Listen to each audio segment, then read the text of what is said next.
681 3232. Calls cost £2 plus your network access charge. Text cash to 63232. One entry costs £2 plus one standard network rate message. Or text bonus to 63232. 5 entries cost £5 plus one standard network rate message. You can enter online at gbnews.com/win. Entries start from just £2 or post your name and number to GB09 PO Box 8690 Derby DE1 9TT. UK only. Entrance must be 18 or over. Lines close at 6 p.m. on the 22nd of November. Please check the closing time if listening or watching on demand. Good luck. In the GB Newsroom, we bring you the news as it happens. With our team of dedicated journalists across the UK. We're ready to keep you up to date with what's happening every half an hour, every single day. Bulletins here on GB News. The People's Channel. Britain's news channel.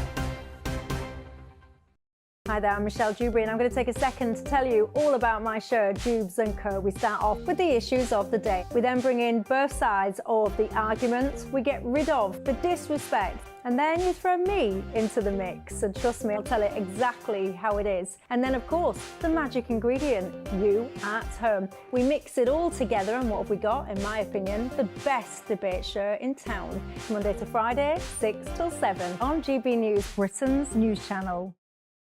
It's Patrick Christie's Tonight, and here we do things differently. It's explaining the absolute madness of this, doesn't it? It's explosive. I mean, this is very good. It's lively. 850. Your government sat there, Sean, and it did nothing. It's controversial. And the Middle East has been in turmoil since before I was born. It's everything you need to kickstart your evening. Everyone's had their Weetabix tonight. I love to see it. That's Patrick Christie's Tonight, weeknights from 9 p.m. Only on GB News, the People's Channel, Britain's news channel. Join me, Nana Akwe, for an informative, interactive news programme with a difference. It's fun. No, he didn't say that, Dave. I'm so surprised. I think there's an element of truth to that. Join me from 3 p.m. every weekend, only on GB News, Britain's news channel. If you want your news to be straight talking... This is a nightmare for the Conservatives again. Down to earth. It's not just Nottingham where this is happening, is it? And most importantly, honest. Hard-working, middle-class taxpayers, they'll get the book thrown at them. Then catch me, Martin Daubney, Monday to Friday, 3 till 6 p.m. on GB News, Britain's news channel.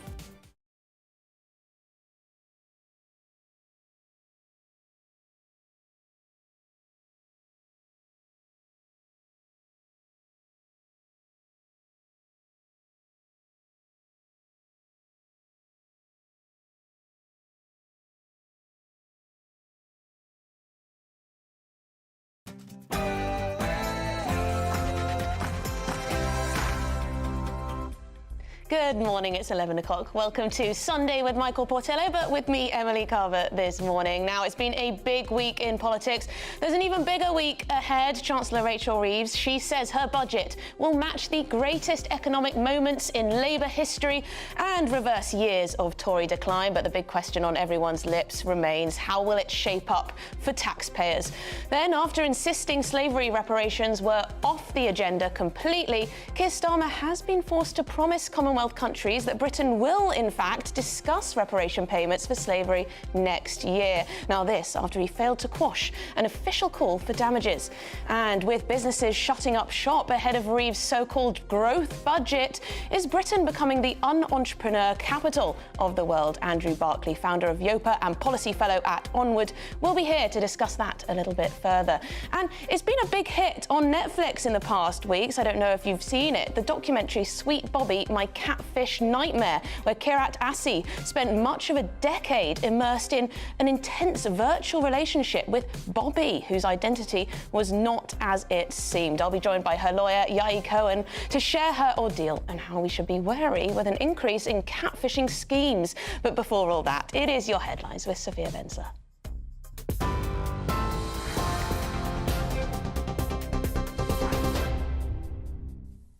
Emily, thank you. Good morning. It's just gone 11 o'clock. These are your headlines from the GB Newsroom. The Education Secretary, Bridget Phillipson, has failed to clarify what Labour mean by working people, while thousands of businesses are closing their doors due to fears about Labour's upcoming budget. The Telegraph newspaper is reporting that more than 1,600 company directors have chosen to wind down their businesses so far this month. the highest number of closures this year and more than double the amount for the whole of last October. It comes as Sir Keir Starmer denied plotting a war against Middle Britain and misleading the public after promising not to raise taxes on working people in the run-up to the general election. Speaking earlier on GB News, Bridget Phillipson avoided questions around whether people running small firms are working people, as she provided further confusion over the party's tax pledges. I appreciate that it's frustrating that I can't comment on wider measures in the budget, but we haven't got long to wait. The Chancellor will set out everything on Wednesday. What our manifesto was clear about was that we didn't want working people to face higher taxes. We hold to that, and they will not see increases in VAT and national insurance or in income tax. And coming out of the budget, when they receive their payslip, they will not see higher taxes. Well, Rachel Reeves has promised a £1.4 billion to rebuild crumbling schools and triple funding for free breakfast clubs. It's as she gears up for her first budget. The Chancellor said children should not suffer for the dire state of the UK's public finances, despite the Labour government needing to fill what it describes as a £22 billion black hole of overspent. The US has said Israel's strikes on Iran should be the end of direct conflict between the two countries.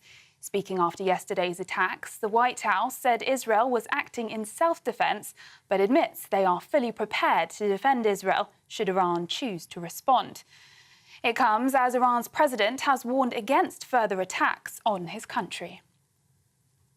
In other news, the King is set to return to full royal duties next year, including an overseas tour, despite his ongoing cancer treatment. A palace official described his trip to Australia and Samoa as a perfect tonic, adding it has lifted his spirits.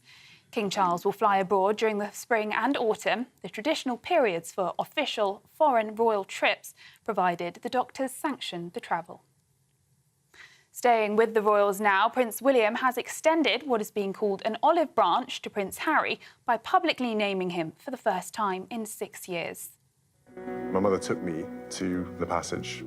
She took Harry and I both there. I must have been about 11, I think, probably at the time, maybe 10. I'd never been to anything like that before, and I was a bit anxious as to what to expect. That's part of a new ITV documentary following the Prince of Wales and his first year as his Homewards programme that aims to end homelessness. The film, titled Prince William, We Can End Homelessness, includes poignant unseen photos of William and Diana at the Passage in Westminster. To the US now, where Michelle Obama has used her first appearance on the campaign trail alongside Vice President Kamala Harris to attack Donald Trump. The former First Lady urged Americans to cast their votes to protect the country from the dangers of Donald Trump. Speaking to a crowd of thousands, Obama focused on a genuine fear of how a Trump administration could impact abortion rights. I want to think about who do you think possibly would care more about our reproductive health?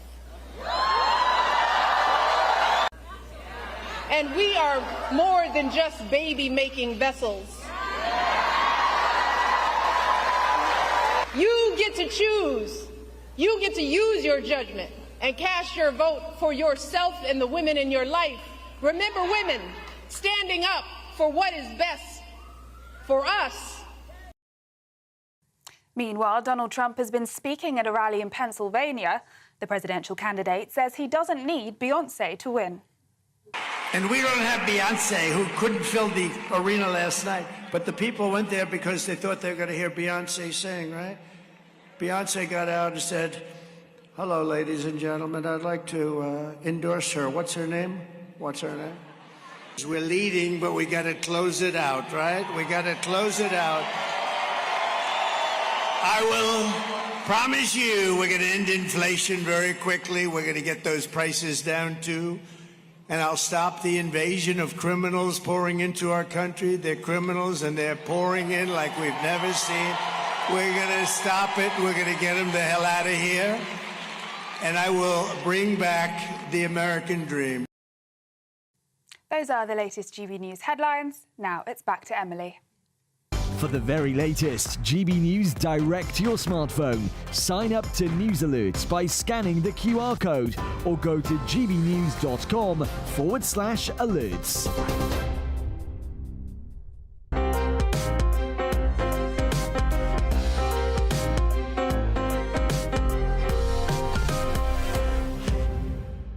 Welcome back. This is Sunday with Michael Portillo, but with me, Emily Carver. I would like to actually, lots of you have been getting in touch asking about whether Patrick Christys is alive and well after his swim. He is. He's absolutely fine, no issues, completely safe, a little bit cold, but it was successful. So you'll see all those that footage soon enough, I'm sure. Quite funny. But anyway, there's lots to get through on the political front. Keir Starmer, he has been forced to promise Commonwealth countries that Britain will in fact discuss reparation payments for slavery from Britain next year. That's after he failed to quash an official call for damages. Now, of course, Number 10 repeatedly said it would not be on the agenda, but somehow it seems to have slipped in there, hasn't it? And sticking with Labour, Rachel Reeves's budget is, of course, on Wednesday. And the public are asking, where will the brunt of these tax rises come? Now, the Chancellor says her budget will match the greatest economic moments in Labour history and reverse Tory decline. And I am now joined in the studio by broadcaster and journalist Candice Holdsworth. Thank you very much. Political correspondent for The Spectator, James Hill, and the political editor at the Daily Express, Sam Lister. What a fantastic panel we've got this morning. Candice, I'll start with you. This is going to be the greatest moment in Labour's economic history. What do you think that means? I don't think it is. I think it's been trailed very badly. I think people are very nervous about it. Just anecdotally, people I've spoken to, people in entrepreneurial circles, are just wondering, how is this going to hit us, especially if they hit the entrepreneurial tax relief, which many business owners use in the tech sector to incentivise people to work for them. You know, you take a lower salary, but you've got the promise of shares. You know, a lot of people who work in the tech sector could get very well-paid jobs at the big corporates, but then they choose to work at startups because of that very good financial incentive. So I think that what they're doing is they're just causing so much worry. And I don't think that this has been intelligently marketed at all. I don't think they're in touch with the private sector. I mean, there's also talk that there could be relief for the public sector, which I just think is very blatant favouritism. I mean, the vast majority of people are employed by small businesses as well. Most people don't work for the big corporates who can maybe absorb a lot of these things. So I just wonder who they're getting advice from, who they're talking to, because for me, this seems a very out-of-touch budget. I mean, James, do you think Rachel Reeves risks pitting public sector workers against private sector workers, even if she hasn't already? I mean, it's looking that way, isn't it? Well, absolutely. And, of course, you remember one of the reasons why the winter fuel cut was so egregious for lots of people's minds was that it occurred just a few days before they had the big public sector above-inflation pay increases for junior doctors and those working the railways. And so the impression then, the framing then, was very much more sort of taking with one hand to give to another. And the thing that Rachel Reeves wants to do with this talk today about sort of national renewal and comparing it to 1945, he's rebuilding the country, saying, look, we're making tough decisions in the national interest. Anything that undermines that or gives an impression of sectoral interests is going to really add to that impression that Labour is not the party of pro-business, which they worked so hard to build.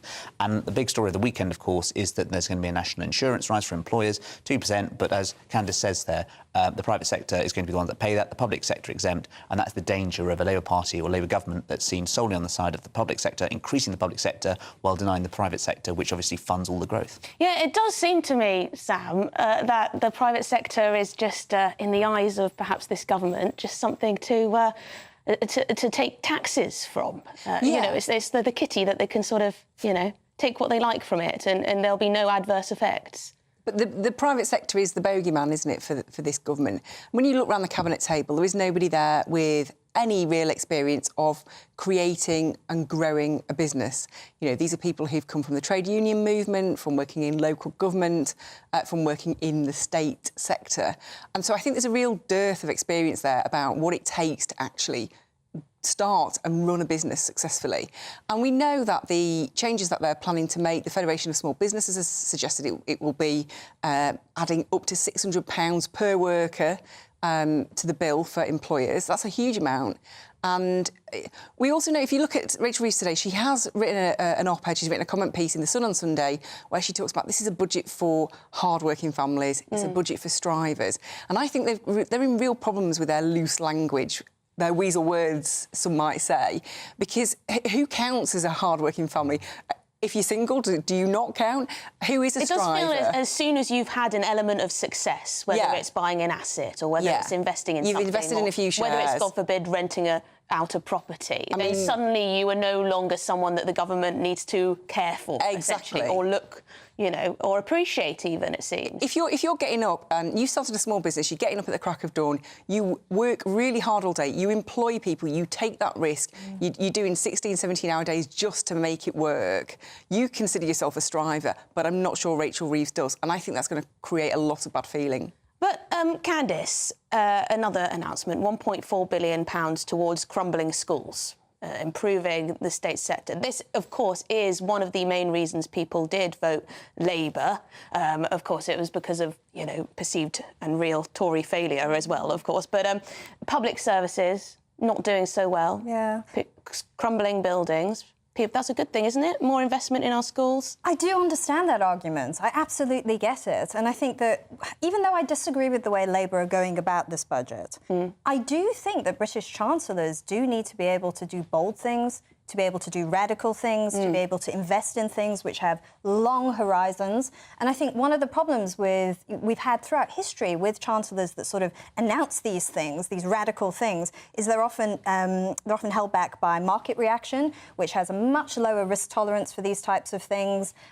Various people who maybe have very short-term financial time horizons. And I think that I do agree with the argument. I mean, you do need to invest in things like MRI scanners for hospitals. We do need those types of things. You look at a lot of the state schools, they were built in the 60s. Same with hospitals. They're not looking so good. They need more. But I just don't think that you should fund that through taxing ordinary people. I think it needs to be done mostly through growth. I think you have to go through growth. Although, to some extent, I do understand borrowing. I do understand the reasoning behind it, although I don't know if the markets will tolerate it. It's a bit confusing, isn't it, when they talk of a £22 billion black hole and then also talk about some creative accounting to allow for £15 billion of borrowing and investment, James. Shall we move on to another story that's been around all week, but something that people may not have realised, is that Keir Starmer has sort of signed us up to at least discussions over the issue of slavery reparations after every single member in the cabinet came out so strongly in the media to say absolutely not, never going to happen. Has Keir Starmer proven himself weak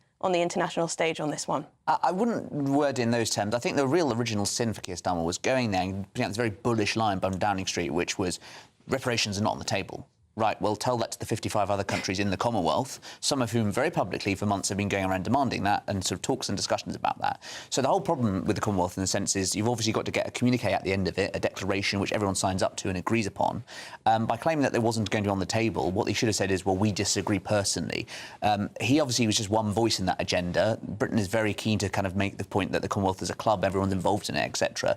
And so what he's now had to agree to is this talk, which obviously we wait to see what's actually going to come as a result of that. But the impression is therefore given that he says one thing and then does another. If he wasn't going to sort of threaten to not sign the official communique, as perhaps sort of Margaret Thatcher had done in the 1980s when she was very sort of isolated on the issue of apartheid sanctions, etc., and was happy to be 1 against 48 as it was at the time, why put out this very bold, strong line? Yeah, I mean, the communique that we've apparently signed up to does say, noting calls for discussion on reparatory justice with regard to the transatlantic trade and enslaved Africans and chattel enslavement, recognising the importance of this matter to member states of the Commonwealth, agreed that the time has come for a meaningful, truthful, respectful conversation towards forging a common future based on equity. I mean, Sam, make sense of that for me.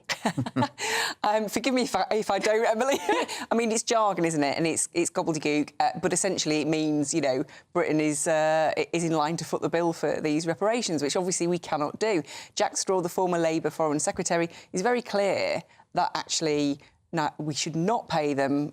You know, neither should we pay them, or are we responsible morally for them? This is, you know, you're asking poor Brits who are of different ethnicities to pay reparations to other poor nations. It makes no sense for the decisions of a government 200 years ago.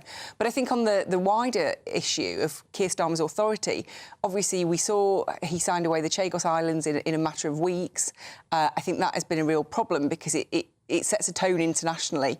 Kemi Badenoch has said that she thinks that on the international stage, how can he go up against countries like Russia and Iran when he's seen to be weak internationally, that he's had to give in on this statement, that he has signed away the Chagos Islands? I think that is a problem. And also we go back to Keir Starmer stood for election on a manifesto which explicitly talks about restoring trust in politics. And when it comes to the budget, when it comes to international affairs, he says one thing and then does another, and I think that's a real problem. Yes, Kemi Badenoch has been rather scathing on Twitter. When did she put this out? Yesterday, saying that this communique that we've sort of signed up to on this, she says it reads like a full house of NUS bingo. The National Union of Students, bingo, all the different words, you know, colonialism, chattel enslavement, all of this.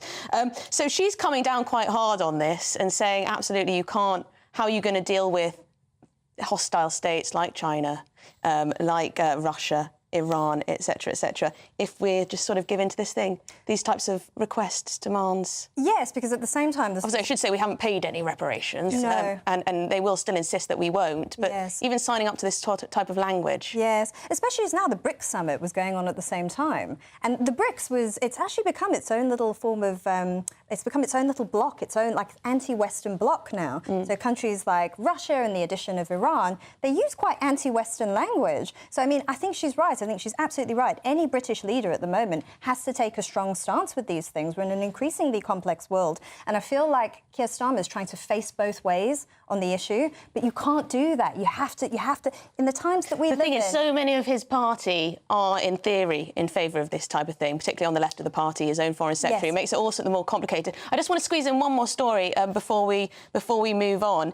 And this is Prince William. This big ITV documentary, Sam, that he's got coming out on how he can end homelessness. He's got a 5-year programme to do so, to help in various areas of the country. Yeah. Some people saying he's absolutely not the right person to be doing this. He has so much privilege, he has so much land himself, you know, thousands, tens of thousands of acres belong to him. Is he the right man for this? Well, I think so. I mean, he's following in the steps of his mother, Princess Diana, and actually the King, obviously the former Prince of Wales. When William and Harry were little, they were taught about homelessness, how people can end up on the streets through various, you know, quite small, often marital breakdown, a loss of a job. You know, these things can suddenly pivot your life in a significant way. And I think he's just carrying on that work. And why shouldn't he? You know, he does have a privileged role. Let's, you know, what else do you want use to do with it? Use it for good, I guess. Exactly. James, do you take the same view, or do you think differently? No, I Will mean... people listen to him? I mean, I think there's always the jarring sense, perhaps, unfortunately, with the royals, is they have sort of a number of private residences, Sandringham and Balmoral, a number of castles as well, that it can always be a slightly sort of incongruous thing. I understand, obviously, the familial link, the ancestral link, as it were. I just think the key thing, of course, with the royals is that now that the Queen's gone, there is a vacuum and that there is a need to kind of step up and fill that.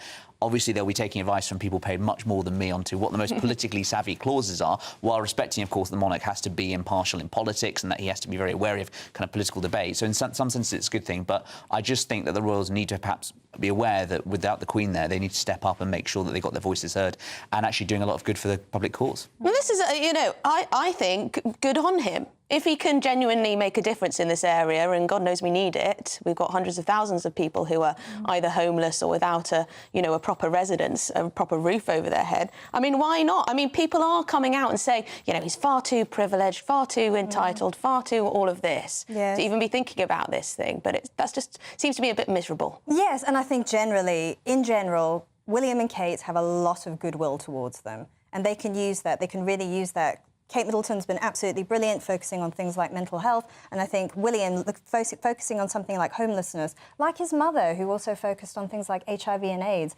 tricky, thorny issues, things that aren't easy for them. I think they have a natural ability to bring people together on that. Yeah, and most people like them. Most people do like them. We're going to have to end it there. Thank you very much to Candice, James and Sam, who will rejoin me in the next hour for some other stories. But coming up, we'll be getting to grips as to why Labour think they could interfere in the US elections and why Nigel Farage apparently thinks he can fix the situation. We'll be back in 3. You're watching Michael Portillo with me, Emily Carver, on GB News, Britain's news channel.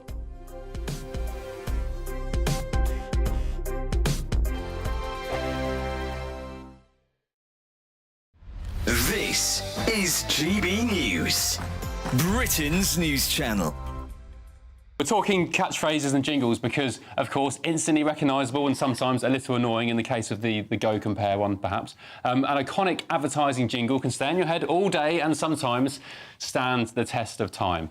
sound expert and music designer for some of the world's most renowned companies. Michael Boumendil joins us now. Good morning, Michael. Thank you for joining us. Good morning. First of all, what is the secret ingredient, the secret recipe for a hit jingle that stands the test of time over the decades? Well, I have to say that secret 100 years ago is not the secret today, because today all the brands are using music. So the first secret is to stand out, is to make something different, to do something interesting. The other thing I believe is to do something that is true to the brand, that is talking to you. You know, it's not only about the memorability, but it's about telling something about the brand. You know, when I hear you, your voice, your tone of voice says not only who you are, I can recognize your voice, but it says a lot about your mood, your personality. So the other reason why we make successful jingles is because they're catchy, because they're different, but also because they say something to us that is interesting, and finally keeping this link between the brand and the customers.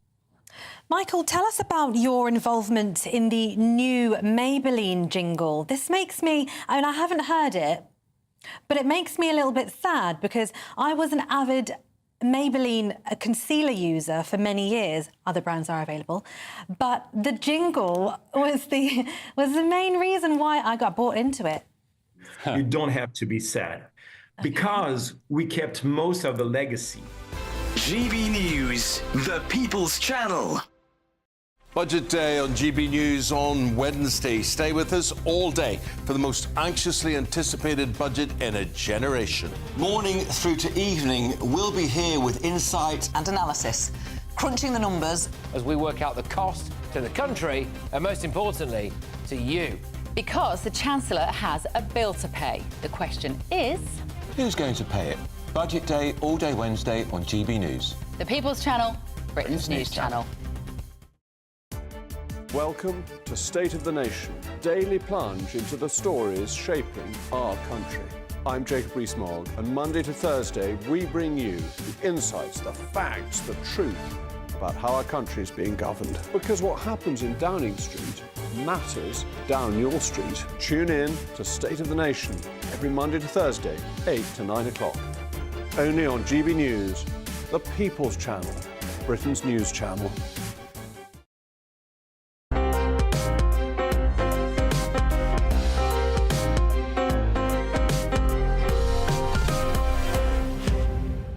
OK, welcome back to Sunday with Michael Portillo, but with me, Emily Carver. Now, as we mentioned a little earlier, the Prime Minister is currently being forced to promise talks on reparations for slavery, despite the fact he consistently said that would absolutely not happen. The Chancellor, Rachel Reeves, she says her upcoming budget will match the greatest economic moments in Labour's history. A bit of a big claim there as she attempts to launch a new era in investment. And also, Labour MP Mike Amesbury, he's been accused of smacking one of his constituents to the floor after he felt threatened in a taxi rank. It's all go, go, go on Labour politics. Well, joining me now to round up all of this is a former head of broadcasting for the Labour Party, Matthew Lars. Matthew, I've never introduced you as the former head. I know, yes. Good morning. What exactly is that? Well, so you're kind of in charge of working with the, with channels like GB News, with all the broadcasting, TV and radio, making sure the pictures look good, making sure that the leaders doing the right interviews, etc. Oh, cool. OK, well, that's interesting. Very good. Making sure all the right ministers are on the right channels, yes. Giving their best and answering the right questions, avoiding the wrong questions. Absolutely. That sort of thing. Complaining when you think the interviews are unfair. A little bit of spin. A little bit of spin. I'm a retired spin doctor. Oh, complaining afterwards. It has been known. Saying, why did you do that? Absolutely. Why did you ask them this? Yes. You said you would not. Exactly. You know, you said we'd give you 5 minutes and you kept them for 20. That's what I mean, I did say we were going to talk about the foreign interference thing, so why don't we start Should we start with that? I mean, it's been going on all week, this. Trump filing this legal complaint against the UK Labour Party. It's all a bit embarrassing, isn't it? Well, I think it's more embarrassing for Trump than it is for the Labour Party. I mean, look, you said it's been going on all week. In fact, foreign interest or international interest in elections has been going on for time immemorial. You know, there's always been, you always have people from countries across the world come to elections, particularly if they're exciting ones. So, you know, this year in the UK, which is obviously a sort of a moment of change election, you have kind of international people coming. And, you know, the truth of the matter is that often they're sent out into the field to deliver a few leaflets or to knock on a few doors. As long as, you know, they're doing it in their own time, as long as it doesn't break the nation rules, it's no problem. Someone quite senior, though, in the Labour Party, wasn't it? He was coordinating, absolutely. Let me tell you how it happens, Emily. So there's, basically, people who work for political parties are geeks. Their idea of a fun time is to go to elections, and an American election is the kind of sexiest, most exciting of them all. So what happened was that one person in the Labour Party, who may have sort of phrased it clumsily, was basically coordinating anybody who wanted to go, but they were doing it in their own time. I mean, I'm old enough to remember the '92 election when I was a geek. I was about 16 at the time. I was 16 at the time, and it was Bill Clinton versus the older George Bush. And at that point, not only did you have people going, which you'd have both ways, but there was this extraordinary moment where not only the Tory strategists went over, and they just won the '92 election here with a whole series of ads. They're available on YouTube with Labour's ties into the budget we're going to talk about, but Labour's double tax whammy, Labour's double whammy with two fists with boxing gloves. And literally, they went to see the Americans, and the Americans copied the idea. And at the same time, allegedly, they were also trying to get Bill Clinton's MI5 file when he was a student in the '60s and involved in the anti-Vietnam. So all these things happen. Quite nicely into, you know, nothing to see here, and of course that is the line coming from Labour HQ and every minister you talk to on this issue. But isn't it, regardless of whether it's the right thing to do or whether it's proper, is it not just a little bit silly? I mean, Trump's ahead, isn't he? Well, he is, but he could be the president of the United States once again, and then how are Labour going to look? Well, look, I think the key thing is nobody thinks that the Labour Party, in its heart and in its soul, wants anything other than a Democrat victory for Kamala Harris and for the House and Senate as well. So, look, Trump knows that. It's all about dealing with the Prime Minister. In reality, what I'm glad is that people in the Cabinet haven't said silly things whilst they're in the Cabinet. I know David Lammy said some things before, but they've retained, because, you know, obviously the government needs to have good relations with Donald Trump. The Labour Party as a party is never going to have it. And let's face it, the vast majority of people in Britain want Kamala Harris to win, including Robert Buckland, the former Tory Attorney General, who himself has been over to campaign for the Democrats. When you go to the Democrat convention, there's usually a selection of Labour politicians there, not just this year, but any year. But there's also a few Tories. In fact, in quite a lot of these elections, they often do, like, which Tories are sticking with the Republicans, which are going for the Democrats. So it's a storm in a teacup. I am listening to you very much, very closely, but Absolutely. I'm just trying to find my list of all the things that various... yes, here. 2016, Ed Miliband called Trump a racist and a misogynist. He's in the Cabinet. 2017, Yvette Cooper joined a women's march to take a stand against Donald Trump, also in the Cabinet. David Lammy, well, we know what he said. Neo-Nazi sympathising sociopath, which, I mean, that's quite extreme. Yeah, but they're in the Cabinet, Emily, but you've given the dates for all of those. No, because, like, you know, the truth of the matter is that most people in this country, they're echoing the views of most people in this country. The key thing is they haven't said it whilst they're in the Cabinet. We do, because every poll shows that Britain's favour Harris over Trump. Trump is not popular. Frankly, I think I was actually reading a poll this morning in Canada. I think he's getting more popular. I think he's done quite a good thing going on all these sort of funny podcasts because he's hilarious. Well, that's what he should stick to. I think he's a great media performer. I think he's a great showbiz personality. But he needs to go back to The Apprentice and leave the governing to the grown-ups. And I don't just mean the Democrats. I think that the Republicans, which is obviously a party with a great tradition, and has given us some great leaders, needs to recover from being the Trump fan club and be what it really is. And then we can have a proper political discussion rather than this, like, you know. Frankly, I don't want hope over love. I want hope over hate. I want actual policies to be discussed in more detail, which neither of them are doing. You sound like a student. I was in a former Labour MP's house over the weekend, and she still had her Hillary Clinton hope not hate poster on the wall framed. This is what Labour people... One of the reasons Labour people go, Emily, is because when you go to... I mean, because my job, I used to run a think tank that went around the world getting new ideas for policy. And one of the things we used to do is whenever you went to people, can you bring me merch back? I want merch, whether it's the Australian election, Canadian or whatever. It's just a bunch of saddos. It's a bunch of saddos who've gone to get signs for their friends. Sorted. We've got that sorted. I admit to being a saddo too. Can we move on to what on earth happened with this Labour MP? Apparently, you know, kicking someone or slapping them outside a high street. Yeah, look, I mean, we've seen some footage has been available, but we're not sure. That doesn't give us the complete picture. And I think the key thing is that he's reported himself to the police. He's called Mike Amesby, he's the MP for Runcorn and Helsby Cheshire on the Merseyside border.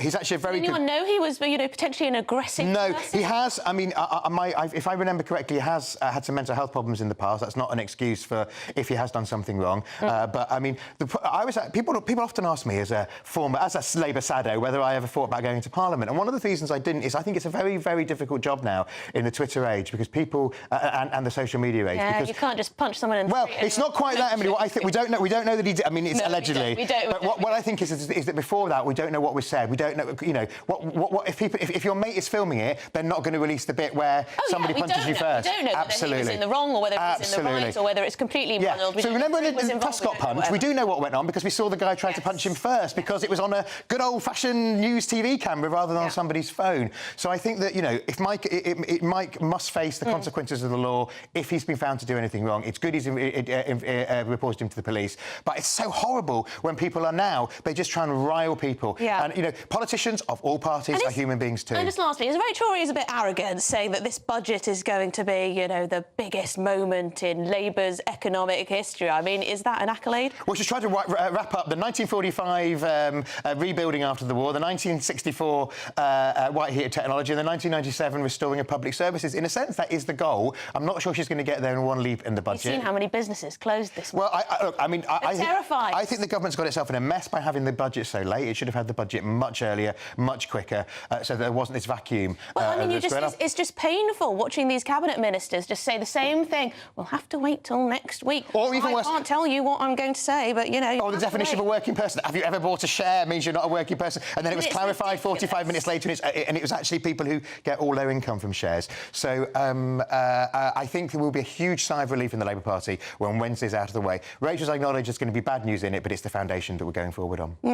Yeah. OK, Matthew. We'll see if our viewers are convinced by that. But 1.4 billion for crumbling schools. I guess that's a positive message. Absolutely. Even if it doesn't fix the education system. Yeah, I mean, one of the things with that 1.4 billion for schools is the Tories said they were going to do it, but didn't put the money aside to do it. So now Labour's actually going to deliver on rebuilding our schools. And hopefully, as the Parliament goes on and we have economic growth, we can rebuild more. More regulations, more...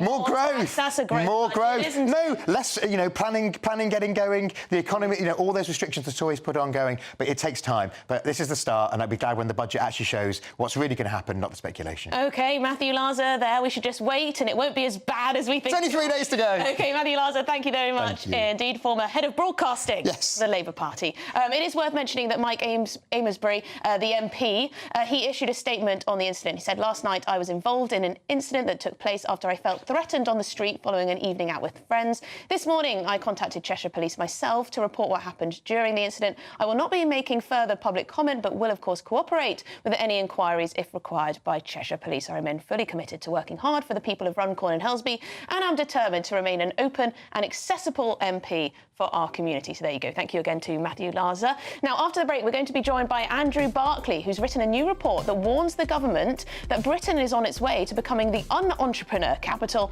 of the world. Businesses are closing. We'll be back in 3. You're watching Michael Portillo with Emily Carver on GB News.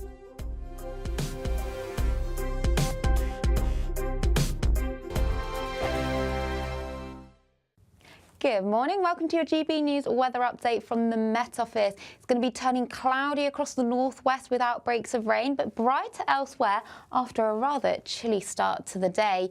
But it has been a bright start to the day, and we'll hold on to a lot of sunshine, especially across England and Wales through today and into the afternoon. Blustery showers across the north of Scotland, but further towards the west across Northern Ireland, northwestern Scotland, turning gloomy with outbreaks of rain that could turn heavy and persistent at times. Otherwise, temperatures are a notch down compared to Saturday, highs of up to 13 or 14 degrees in the sunshine towards the south. So as we go through Sunday evening, bands of rain are going to continue to push their way eastwards. Again, still staying heavy across northwestern parts of Scotland, drier the further east you go. A damp end to the weekend then across much of Northern Ireland with heavy spells of rain. This will gradually push into parts of Cumbria as well to give it quite a murky end to the weekend. But further towards the south and east, holding on to some early evening sunshine here and largely dry to start.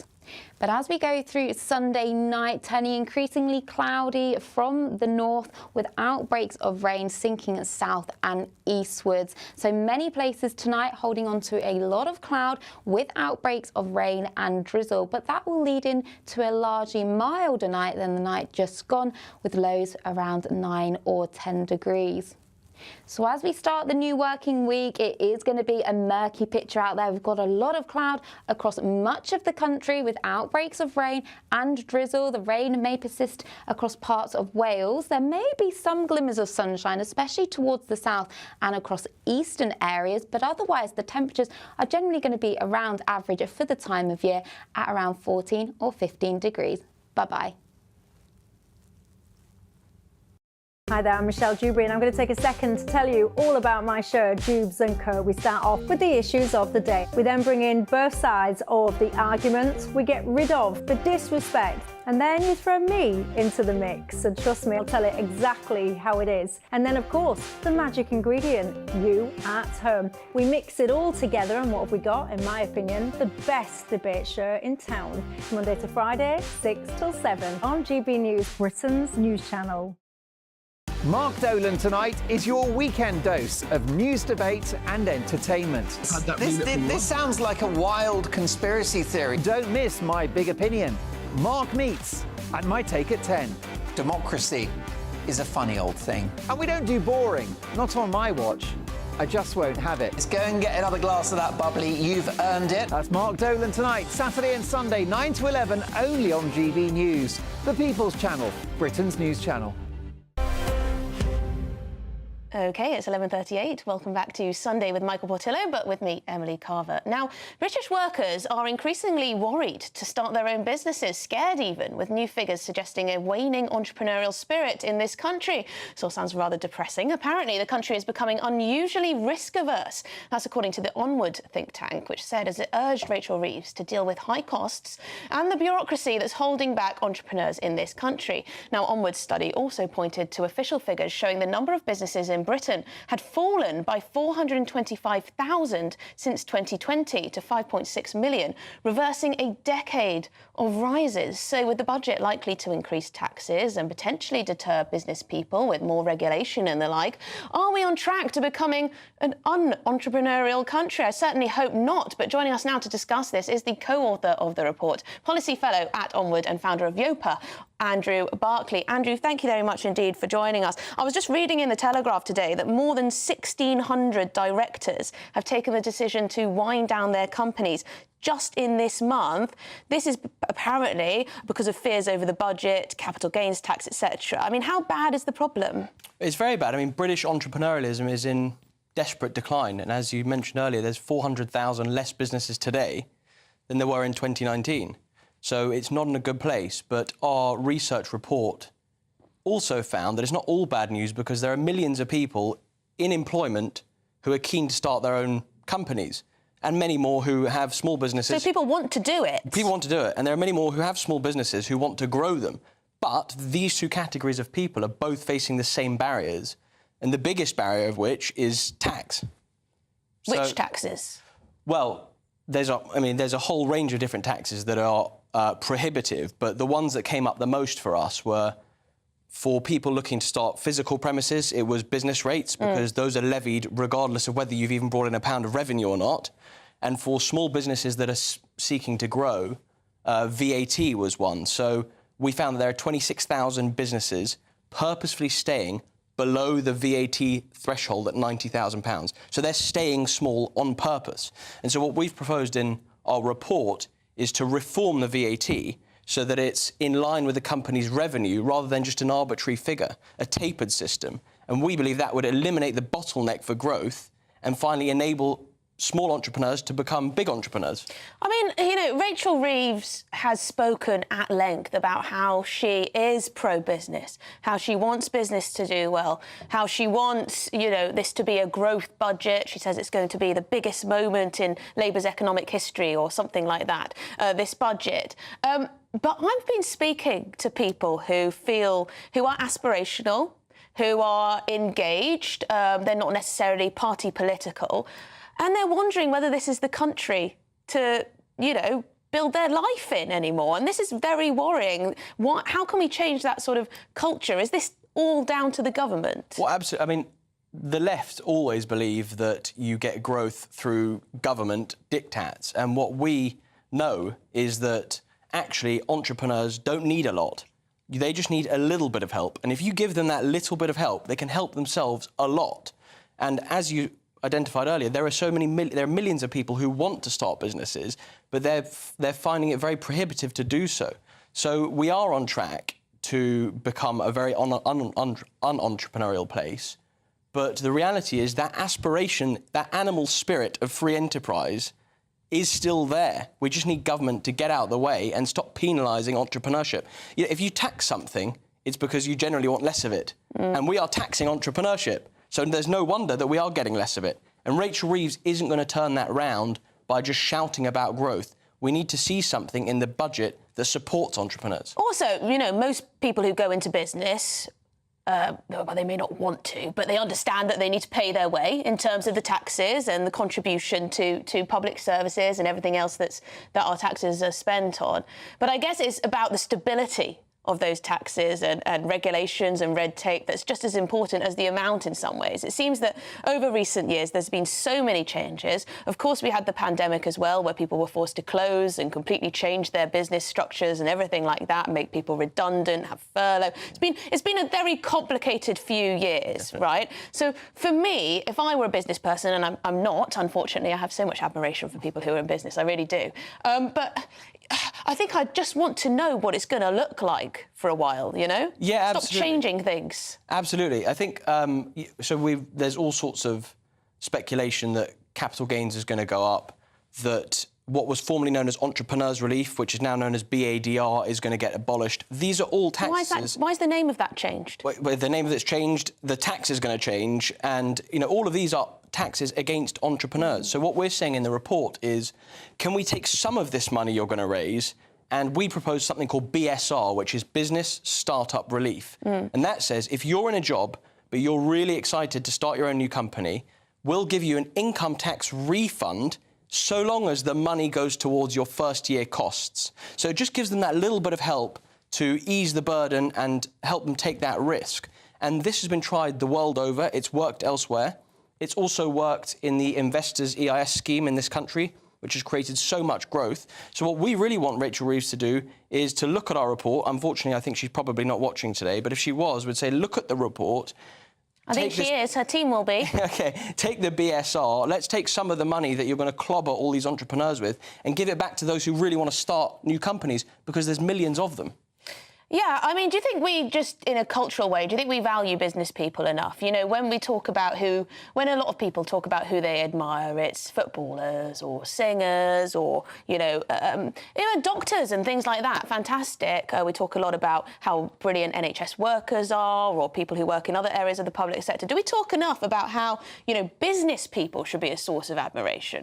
Well, I think that the general public do, because we all work for companies. And we live it, yes. And those companies were started by someone. Even if it's a big business, it started as a small business. So we do. I think where you might be right is, does Westminster really value entrepreneurship, small business? Well, just on that, is there a problem that no one in the current cabinet has actually worked really for a business and certainly hasn't started up a business? I think that is no one has ever said the problem with Parliament is it's got too many business people in it. So I think that is true. And it's true of all governments. I mean, the Conservatives typically embrace entrepreneurs in a different way to Labour, and there have been some successful entrepreneurs in the Conservative Party who have joined. But there's certainly, we could do with a lot more. And I think that politicians in Westminster certainly don't value them in the way that they should. Well, thank you very much indeed. I do hope that more businesses do start in the next few years rather than closing down. That would be awfully depressing. And, of course, the tax take would go down very much. Yeah. Andrew Barclay, thank you very much indeed.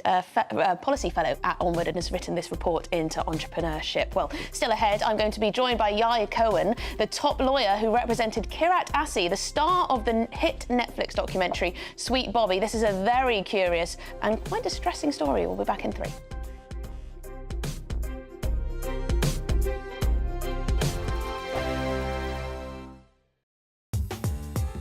I'm Christopher Hope. From pop stars to politicians, I'll interview anybody in a pub who's got a political opinion. Join me every Friday on Spotify, Apple Podcasts, YouTube or gbnews.com, or wherever you get your podcasts.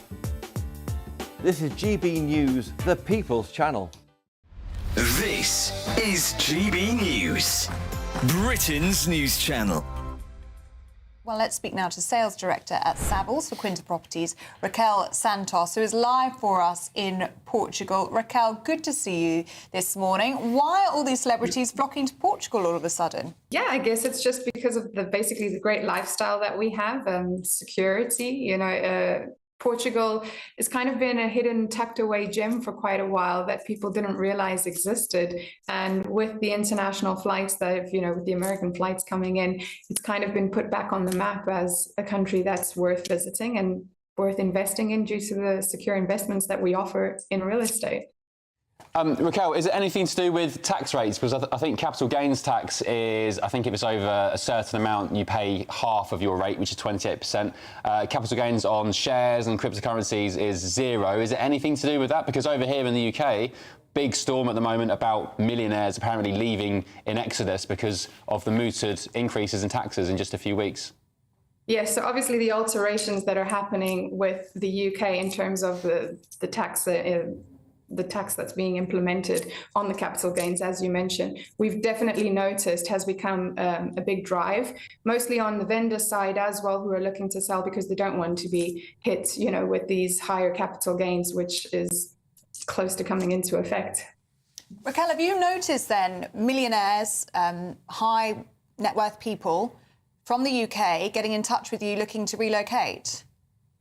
Definitely. It's for multiple reasons, obviously, the changes that are due to come into place, obviously, and Portugal just seems to be a safe option always when things do kind of change. People opt to come into Portugal because we're quite steady, we're quite stable. GB News, the People's Channel. In the GB Newsroom, we bring you the news as it happens. With our team of dedicated journalists across the UK, we're ready to keep you up to date with what's happening every half an hour, every single day. Bulletins here on GB News, the People's Channel, Britain's news channel. Nightmare commute? Kick it up a gear with GB News Radio. You can listen online and on DAB+ and on the GB News app. We're also on TuneIn and the Radio Player apps. From the school run to rush hour, get revved up with GB News Radio. We are the People's Channel, Britain's news channel.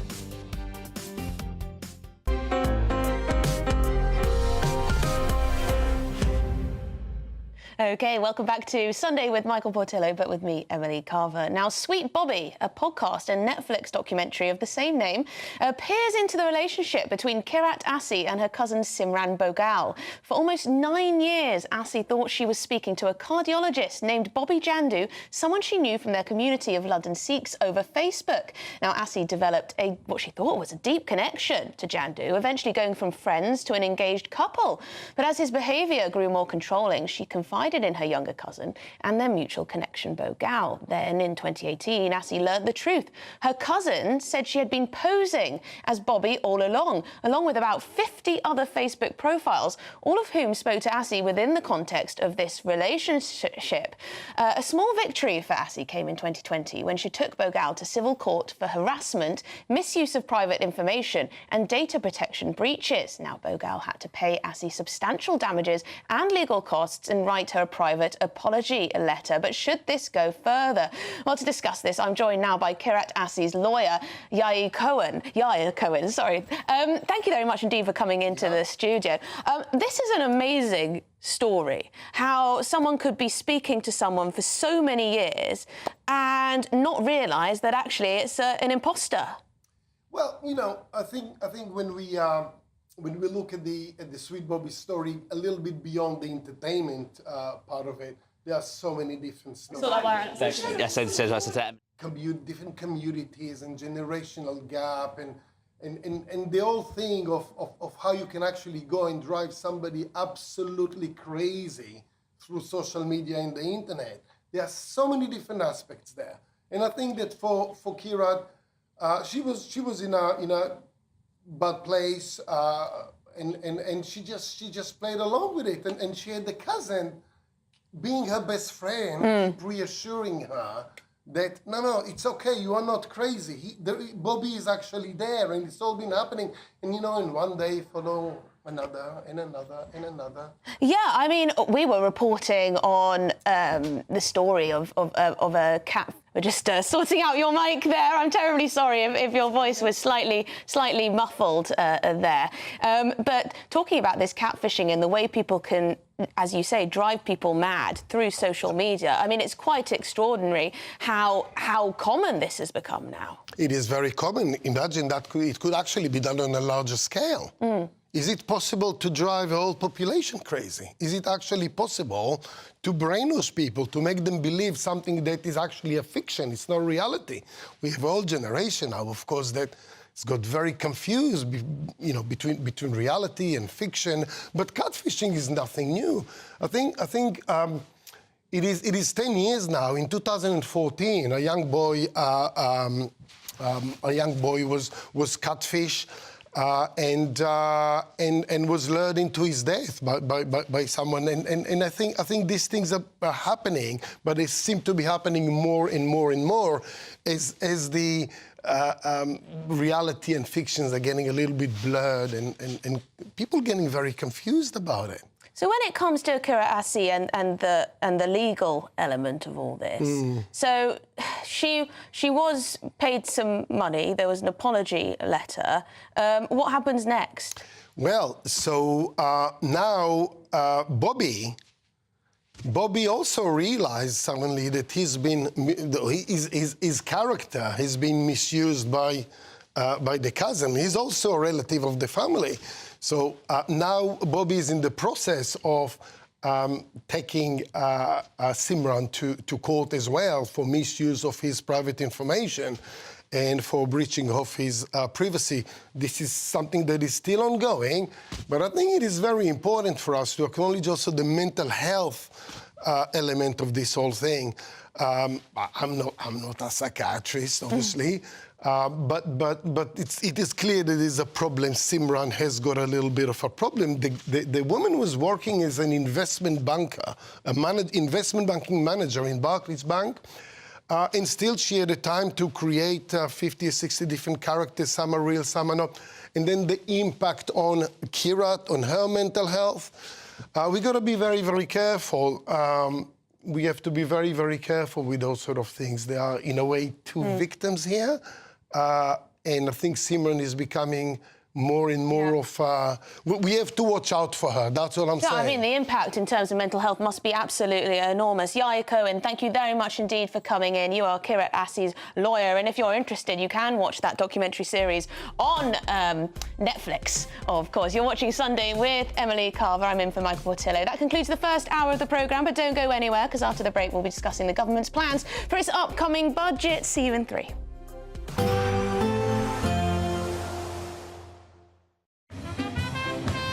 There will be a light breeze in the morning, leading to a warm front. Boxed heat pumps, sponsors of weather on GB News. Hello, welcome to your GB News weather update from the Met Office. Wet and windy across the northwest today, but sunnier spells elsewhere before turning cloudier for all of us on Monday. Having a look at the bigger picture then, we've got a ridge of higher pressure extending across the south of the UK, but another frontal system moving in from the northwest, introducing cloud and outbreaks of rain. So a damp end to the weekend across Northern Ireland and parts of northwest Scotland, with cloud increasing further towards the east. But across much of England and Wales, actually a fine afternoon to come with plenty of autumnal sunshine. Feeling a touch cooler than what we saw on Saturday, but higher still, 14-15 degrees, cooler in the breeze and persistent rain towards the north and west. So as we go through the rest of Sunday evening, cloud and rain will continue to push in across much of Scotland. So a damp end to the weekend here. Cloud and outbreaks of rain persisting across Northern Ireland too. Could be quite heavy at times, especially over the hills as it edges into Cumbria. Further across England and Wales, though, the cloud will be increasing but staying largely dry towards the south and east. So as we go through the evening and overnight, all this cloud and rain will gradually continue to sink its way south and eastwards, probably staying driest for the longest towards the far southeast, but it is going to be largely cloudy, so that will help keep the temperatures up, so not as cold as the night just gone, lows 13-14 degrees. But that leads to a dull start on Monday and throughout much of the day, really, with a lot of cloud around, outbreaks of rain and drizzle on and off, may be quite persistent at times across parts of Wales, but there may be some glimmers of sunshine just towards the south. And here we may see highs of up to 17 degrees, especially across parts of London. I'll see you soon. Bye-bye. Even though we'll see a cloudy start, it'll be a bright outlook for the rest of the day. Boxed Solar, sponsors of weather. We could be delivering the perfect Christmas to you this year. First, we'll give you £20,025 in tax-free cash. Then we'll give you £5,000 to spend on all of your Christmas presents, with a further £500 in vouchers to spend at your favourite supermarket. Finally, a GB News Christmas goodie bag. You'll get it all in time for the big day. For your chance to win, call 0903 681 3232. Calls cost £2 plus your network access charge. Text cash to 63232. One entry costs £2 plus one standard network rate message, or text bonus to 63232. 5 entries cost £5 plus one standard network rate message. You can enter online at gbnews.com/win. Entries start from just £2, or post your name and number to GB09 PO Box 8690 Derby DE1 9TT. UK only. Entrance must be 18 or over. Lines close at 6 p.m. on the 22nd of November. Please check the closing time if listening or watching on demand. It's Patrick Christie's Tonight, and here we do things differently. It's explaining the absolute madness of this, doesn't it? It's explosive. I mean, this is very good. It's lively. 850. Your government sat there, Sean, and it did nothing. It's controversial. And the Middle East has been in turmoil since before I was born. It's everything you need to kickstart your evening. Everyone's had their Weetabix tonight. I love to see it. That's Patrick Christie's Tonight, weeknights from 9 p.m. Only on GB News, the People's Channel, Britain's news channel. Good Afternoon Britain isn't just about us. The wonderful thing about this programme is it's about everyone watching. It's an interactive programme. Well, there absolutely is something to see here, and we're going to be talking about it more. Whether it's breaking royal news, Will, please bring us up to date, or indeed a particularly punchy speech in the House of Commons. Very, very curious. We bring it to you live, and then we bring you live reaction as well. That's Good Afternoon Britain, weekdays from midday. Only on GB News, the People's Channel, Britain's news channel. This is Britain's Newsroom, where your voice matters. It's just astonishing. With expert analysis and honest opinion, we don't just keep you informed. We bring you unique perspectives you won't see anywhere else. Can't argue with any of that. When the news happens, it happens here. On Britain's Newsroom, weekdays from 9:30 a.m. Only on GB News. Budget Day on GB News on Wednesday. Stay with us all day for the most anxiously anticipated budget in a generation. Morning through to evening, we'll be here with insight and analysis, crunching the numbers as we work out the cost to the country and, most importantly, to you. Because the Chancellor has a bill to pay. The question is... who's going to pay it? Budget Day all day Wednesday on GB News. The People's Channel, Britain's news channel. I'm Isabel Webster. Thanks for joining us on GB News, Britain's news channel.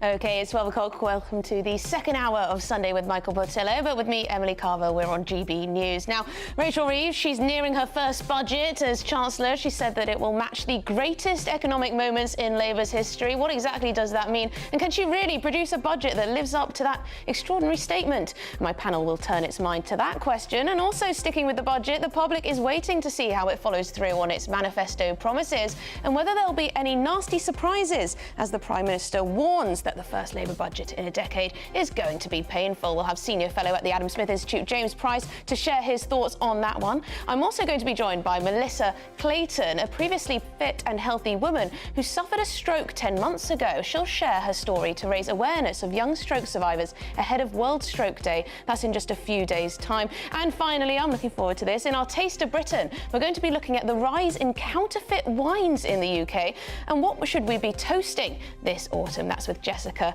summer counterfeit wines. I'm interested to find out more about that. But let's get the headlines with Sophia Wenster.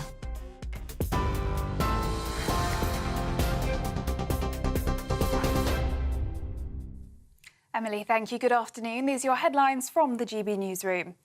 The Education Secretary, Bridget Phillipson, has failed to clarify what Labour mean by working people. Meanwhile, thousands of businesses are closing their doors due to fears about Labour's upcoming budget. The Telegraph newspaper is reporting that more than 1,600 company directors have chosen to wind down their businesses so far this month. It's the highest number of closures this year and more than double the amount for the whole of last October. It comes as Sir Keir Starmer denied plotting a war against Middle Britain and misleading the public after promising not to raise taxes on working people in the run-up to the general election. Speaking earlier on GB News, Bridget Phillipson avoided questions around whether people running small firms are working people, as she provided further confusion over the party's tax pledges. I appreciate that it's frustrating that I can't comment on wider measures in the budget, but we haven't got long to wait. The Chancellor will set out everything on Wednesday. What our manifesto was clear about was that we didn't want working people to face higher taxes. We hold to that, and they will not see increases in VAT and national insurance or in income tax. And coming out of the budget, when they receive their payslip, they will not see higher taxes. In other news now, the US has said Israel's strikes on Iran should be the end of direct conflict between the two countries.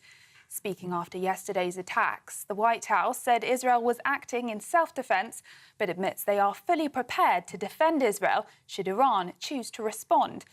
It comes as Iran's president has warned against further attacks on his country. Meanwhile, at least 35 people have been injured, 6 reportedly seriously, after a truck hit a bus stop in central Israel this morning. Israeli police say the suspected ramming attack north of Tel Aviv is being treated as a possible terror incident. A man has been charged with attempted murder after a woman and 2 children suffered stab wounds in a truly shocking incident. Police were called to Dagenham, where they found the woman in her 30s, an 8-year-old girl and a 2-year-old boy, all suffering from stab wounds. The Metropolitan Police said they were taken to hospital and none are in a life-threatening condition. 48-year-old Kulvinder Ram will appear in court on Monday, charged with 3 counts of attempted murder. Police said those involved were all known to each other. The King is set to return to full royal duties next year, including overseas tours, despite his ongoing cancer treatment. A palace official described his trip to Australia and Samoa as a perfect tonic, adding it has lifted his spirits. King Charles will fly abroad during the spring and the autumn. These are the major traditional periods for official foreign royal trips, as provided the doctor sanctions the travel. Staying with the royals now, Prince William has extended what is being called an olive branch to Prince Harry by publicly naming him for the first time in 6 years. My mother took me to the passage. She took Harry and I both there. I must have been about 11, I think, probably at the time, maybe 10. I'd never been to anything like that before, and I was a bit anxious as to what to expect. That's part of a new ITV documentary following the Prince of Wales and his first year on his Homewards programme that aims to end homelessness. The film, titled Prince William, We Can End Homelessness, includes poignant unseen photos of William and Diana at the Passage in Westminster. To the US now, where Michelle Obama has used her first appearance on the campaign trail alongside Vice President Kamala Harris to attack Donald Trump. The former First Lady urged Americans to cast their votes to protect the country from the dangers of Donald Trump. Speaking to a crowd of thousands, Ms. Obama focused on a genuine fear of how a Trump administration could impact abortion rights. Meanwhile, Donald Trump has been speaking at a rally in Pennsylvania. The presidential candidate says he doesn't need Beyoncé to win. And we don't have Beyoncé, who couldn't fill the arena last night. But the people went there because they thought they were going to hear Beyoncé sing, right? Beyoncé got out and said, "Hello, ladies and gentlemen, I'd like to endorse her." What's her name? What's her name? We're leading, but we got to close it out, right? We got to close it out. I will promise you we're going to end inflation very quickly. We're going to get those prices down to and I'll stop the invasion of criminals pouring into our country. They're criminals, and they're pouring in like we've never seen. We're going to stop it. We're going to get them the hell out of here. And I will bring back the American dream. Those are the latest GB News headlines. Now it's back to Emily. For the very latest GB News direct to your smartphone, sign up to News Alerts by scanning the QR code or go to gbnews.com/alerts.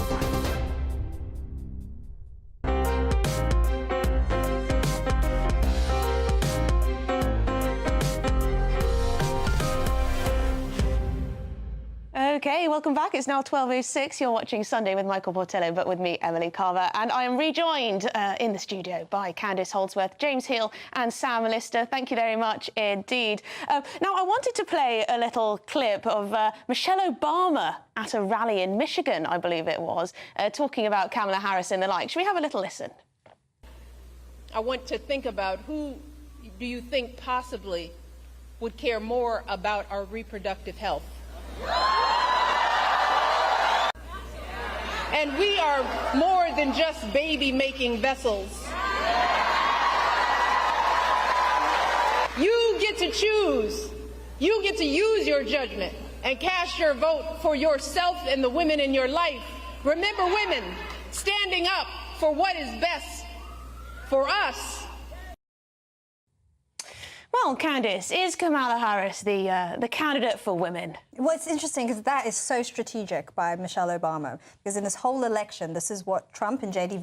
Vance have been perceived to be weak on, is women. So they've really gone after that. Even in the debate between Kamala Harris and Donald Trump, she hammered him on that. And she was quite strong on it as well, because from what I know, according to pollsters, young women in particular, they vote on this issue, and this issue alone, the one of reproductive rights. Ever since the repeal of Roe v. Wade, this has become something the Democrats have really used to ram hard against the Republicans.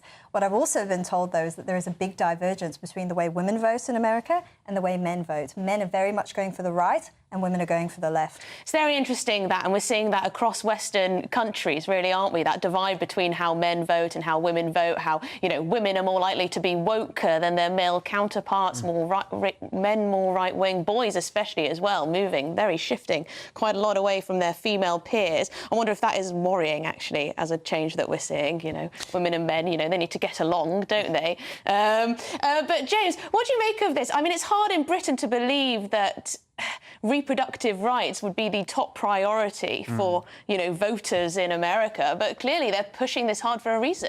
Yeah, well, it worked for them very well in the midterms in 2022, and it's actually why the Democrats outperformed expectations, even though at the time, of course, Joe Biden was a very unpopular incumbent. So they're trying to do the same playbook. And I think the testament to the success of that is shown by how little the Republicans are talking about abortion. It featured very little in the Republican National Convention programme back in July at the convention, which I was at. They weren't keen to talk about that. They see that as a past issue. Now they're keen much more to frame it as sort of Kamala and Harris's, Biden's failures as a duo, and talking much more about inflation, economic targets, where they think the Republican ground is much stronger than on a contentious issue of abortion, which splits the own party. And Trump himself, of course, was previously quite pro-abortion, actually, if you look at his old past statements before he became the Republican nominee. Yeah, I was listening to him in a podcast with a comedian, and he doesn't seem too bothered generally, really, about abortion that much as an issue. And Kamala saying things like he'll ban abortion in every state. I mean, that's just not true, is it? Is it, Sam? No, I mean, I think it just is an issue that both sides can weaponise, though, because obviously the Trump supporters, they do tend to be drawn more from the religious right. And again, that is another thing we don't really have over here. So abortion is an issue and religion is an issue don't really feature in our elections in the same way they are absolutely divisive in America. And so I think they, both sides are trying to capitalise in the way the best way they can on it. I think it's interesting as well. We saw Trump there mention Beyonce. Obviously, she's now endorsed Kamala Harris. I don't think that's a surprise to anybody, but I think it is interesting, isn't it, that there used to be a rule in Hollywood, didn't there? Never speak about politics because for every voter you win over, you lose one, maybe two more, and actually it used to put people off. And actually, I think it does put people off. You know, there are certain TV series that I don't watch because I just find the people too annoying because I know too much about them. And really, these people should be almost a blank canvas. You know, do what you want to do your music, do your film. But actually, I think we're way past that point. I mean, it's just a given now, probably, that most Taylor celebrities Swift speaking out are going to be of the Bruce Democrat Springsteen, persuasion. Otherwise, your career's over in some sections. Anyway, I want to reflect a little on what we saw in the Capitol in London yesterday. A huge turnout of Tommy Robinson supporters, a huge turnout of people under the umbrella of Uniting the Kingdom too against mass immigration and the like. And then you also had the Stand Up to Racism crowd as well. Now, Candice, we know there were a number of arrests yesterday, but what does this say about our society? And as far as I know, Keir Starmer hasn't said anything on this. I don't think ministers really have spoken up, but they're going to have to address this. There are clear divisions in our country. There are huge divisions, and I think you need a politician, quite a gifted politician, who can open up a centre ground on this issue, because immigration has really come to the fore, and at the moment it's sort of being captured by the fringes. And you don't want that. You don't want that. You want someone who can sort of take the heat out of it and deliver what people want, because I don't think it is just a fringe issue. I think that they're just the only ones talking about it. I mean, you have in the Conservative leadership election, you have Robert Jenrick, who's been very clear about what he wants to do in terms of immigration. Labour have also made the right noises, but I don't think they're enacting the right policies. I don't think anyone, like the scrapping of the Rwanda scheme, for instance, I don't think anyone thinks that's going to work, the smash the gangs policy. I think people look to Labour and think that they're just not attuned to people's concerns. I mean, I think, James, I think they're just squeamish talking about the issue of immigration, and I don't believe it's in their priority list. Not 1, 2, 3, 4, 5, probably not even in the top 10, really. Yeah. So they're not bothered about it, I think so, and I think you look at, say, for instance, who are the kind of influences and people in the Labour Party? Well, the influences, for instance, in terms of legal migration are going to be unions who are going to be pushing for more visas and things like the social care sector, because they've got a crisis there. There's going to be people pushing for sort of cheap labour, which they can use, I think, in that. So I think they have more pro-legal migration elements. But also, you talk to Labour MPs, and frankly, as you say, Emily, a lot of them represent very diverse constituencies. They're much more relaxed about migration. I think in terms of the illegal migration, you can see, for instance, that over the past 3 months or so, the time period, more migrants have arrived here illegally than previous year. And so getting rid of the deterrent effect hasn't obviously worked in that.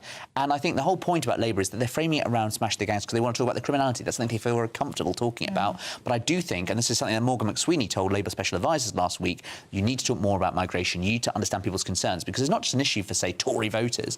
One of the main reasons why people switched from the Conservatives to Liberal Democrats of all parties was because they were seen about failures about legal migration. All voters want to talk about legal migration. It's one of the top 3 issues. If Labour's not talking about this and articulating a narrative, they risk losing that very important common ground. And we'll probably see more protests and potentially, you know, riots we saw over the summer as well. I mean, Sam, the thing is as well, actually, because talking about, you know, multicultural areas and all of this, I mean, speaking to people of an immigrant background, they're angry about too high levels of immigration. They're angry about illegal migration and the like. This isn't a sort of white gammon topic that only, you know, Tory voters and people want to talk about. It's actually something that affects everyone in this country. Yeah, of course it does. And I think actually Kemi Badenoch made a very good point about this recently. She said she wanted to see a country that was multi-ethnic, but not multicultural. That she believes that there is a certain kind of ghettoisation in some ways of certain cultures that is not conducive to a happy nation, that actually we can be multi-ethnic, but we ought to be of a shared culture. And I think that is probably the right way to go on this, because actually people do feel that if you do have pockets of communities that do keep themselves separate from the rest of the country, then that's where the issues arise, that's where the tensions arise. And people take to the streets when they're angry about things, and I think the government really needs to understand that. Because so far, Keir Starmer has taken the line that, you know, obviously... OK, let's start from this. Yesterday, there will have been some unsavoury characters. There were arrests on both sides of these protest, demonstration, rallies, whatever you want to call it. But can Keir Starmer continue labelling a lot of people far right in this country? Because does he need to actually consider what people are out rallying about, campaigning, protesting about? without condoning bad behaviour. Yes, I think Keir Starmer's very out of step with the times. He's even out of step with European leaders. I mean, I think the general trends are moving more towards tightening immigration. We've had a very loose period. I think Labour would often talk about the benefits of immigration. They don't talk about that so much anymore because I think that they know the mood of the country has changed. But I think it's so true. I don't think they're comfortable. It's not in the DNA of Labour to criticise immigration. What is interesting, though, is that Labour voters in the north, they are the ones who are often the most conservative on immigration. And I think one threat that I think this Labour government is going to have, it's going to come from reform in the north. We're really going to go after those seats, and we're going to say... Yeah, I mean, on that point, James, we were up in County Durham in Stanley, where some of the road names are Marks Crescent and Lenin Road or Lenin Street and all of this. Very much an old Labour heartland, an old mining area as well. And one thing that came across very strongly was a man who said, I feel like the government care more about the world than they do about us. Now, I can imagine some people, metropolitan types, would scoff at that and say, what are you talking about? You know, blah, blah, blah, blah. But I think there is a strong sense of that, whether it's, you know, seeing our politicians out on the international stage promising foreign aid, whether it's their failure to control the borders, whether it's taking away winter fuel payments and this sense that priorities are perhaps bigger than this country for our politicians. I think that there's a definite perception of that, and that Labour needs to come down on that like a ton of bricks, really. I think that Keir Starmer's best moment as Prime Minister thus far was when he rightly called out some of those who were involved in the rioting. The far right in this country mercifully has a very, very small presence, and it is good that we have politicians who are willing to kind of make sure that the law is enforced. But of course, he was then followed up with, having been so hard on law and order, then obviously the early prison releases. And so the question Labour then becomes one of identity and actually what are the values you're articulating. We're going to see with the budget this week a real need to emphasise how this is going to help people in those, for instance, northern communities, those places which have been sort of traditionally dubbed left behind. But I do think that's the perception, and that is why, as I say, Labour aides are very, very conscious of the fact that the reform threat in the north of England, where the Tories in some places now have very much more reduced presence, that's going to be the real thing to watch out for, particularly after the next but one local elections, when it's going to be Labour heartlands that come up for grabs. Yeah, absolutely. And Sam, this budget, yes, we've been speaking a lot about the impact on potentially small businesses and things, but is there going to be anything in there that makes people in, you know, some of those former Labour heartlands and some of the seats that have been regained by Labour, you know, is there going to be something in there for them? Well, I mean, I think this They're is... traditional voters. Yeah, this is... there's even... on a very kind of small scale, one of the things that has been briefed into the Sunday papers is that the Labour government will remove the £2 cap on bus fares. Now, this is a huge thing, actually, because most of the country, if you use public transport, most of the country use buses as their main form of public transport. So if you are not using your car to get around, you're probably using a bus. And it was a Conservative government that introduced this cap to put, you know, reduce bus fares to £2. Now, a Labour government to put up bus fares, I think it is a bad sign. These are people who will be hit, you know, the poorest people will be hit most by that. So how does that align with their progressive values?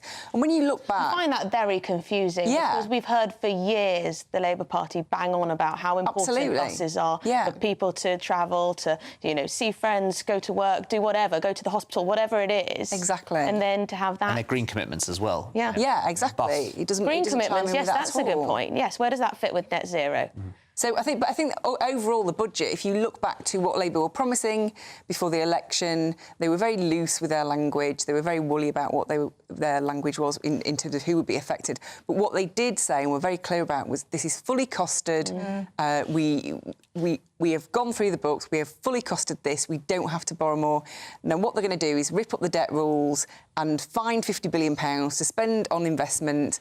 They've discovered a black hole of 22 billion that they, you know, that the Tories dispute. So I think, you know, can we actually go back and look at what they said at the election, and does it... And also, aspiration. You know, we talk about these communities sometimes, and there's almost the sort of language of the noble savage. And actually, these are brilliant communities where you need the talent unlocked. Absolutely. And this is why it's important important you make sure you don't hike up taxes and actually be seen as not being on the side of small and medium enterprises, because these are the places that want to thrive and challenge, and we shouldn't. They don't just want government welfare checks. Absolutely, yeah. Totally. And I think that's what Boris Johnson got right. Yep. I mean, you can criticise him for many things, but that whole idea of levelling up, you know, it's about making raising everybody up instead of dragging everyone down. And I think that's such an important message. Yeah, I'll always remember the biggest cheer at Labour Party conference was for what? Which policy? VAT on private schools.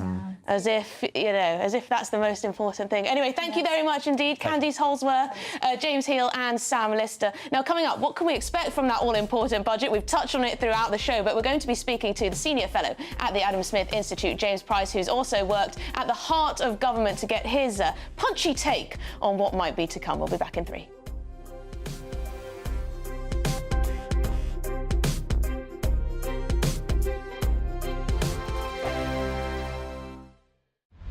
Britain's newsroom, weekday mornings from 9:30. So I'm one of the lucky ones. I'm going to see your show, Behind the Shoulder Pads, one night only at the Adelphi Theatre, October the 22nd. You're talking about your extraordinary life. Stage, screen, published author, 19 books, TV, most important. Yeah. Is there anyone who's managed to straddle, 7, 8 decades in showbiz and still be at the top? Yes. I was thinking about that the other day because somebody said, you know, with The Last of the Good. There is Shirley MacLaine. Sure. She started at the same time as me. Right. Sophia Loren. Yeah. She started around the same time. She's not working much, though. It's true, she's not, but she's still out there being, you know, a major icon. And of course, people like Dick Van Dyke, who's just almost 100. Yeah, he's incredible, you know, isn't he? I'm a mere babe next to him. You are. But you, and I was thinking about, you've written some extraordinary, wicked, waspish diaries, which of course you can because you've worked with so many people. Look at the names: Frank Sinatra, Lana Turner, Elizabeth Taylor, Dean Martin, Gregory Peck, Richard Burton, Paul Newman. The list goes on. Gene Kelly, and my Gene favourite. Kelly. Was he your favourite? Yes. Why?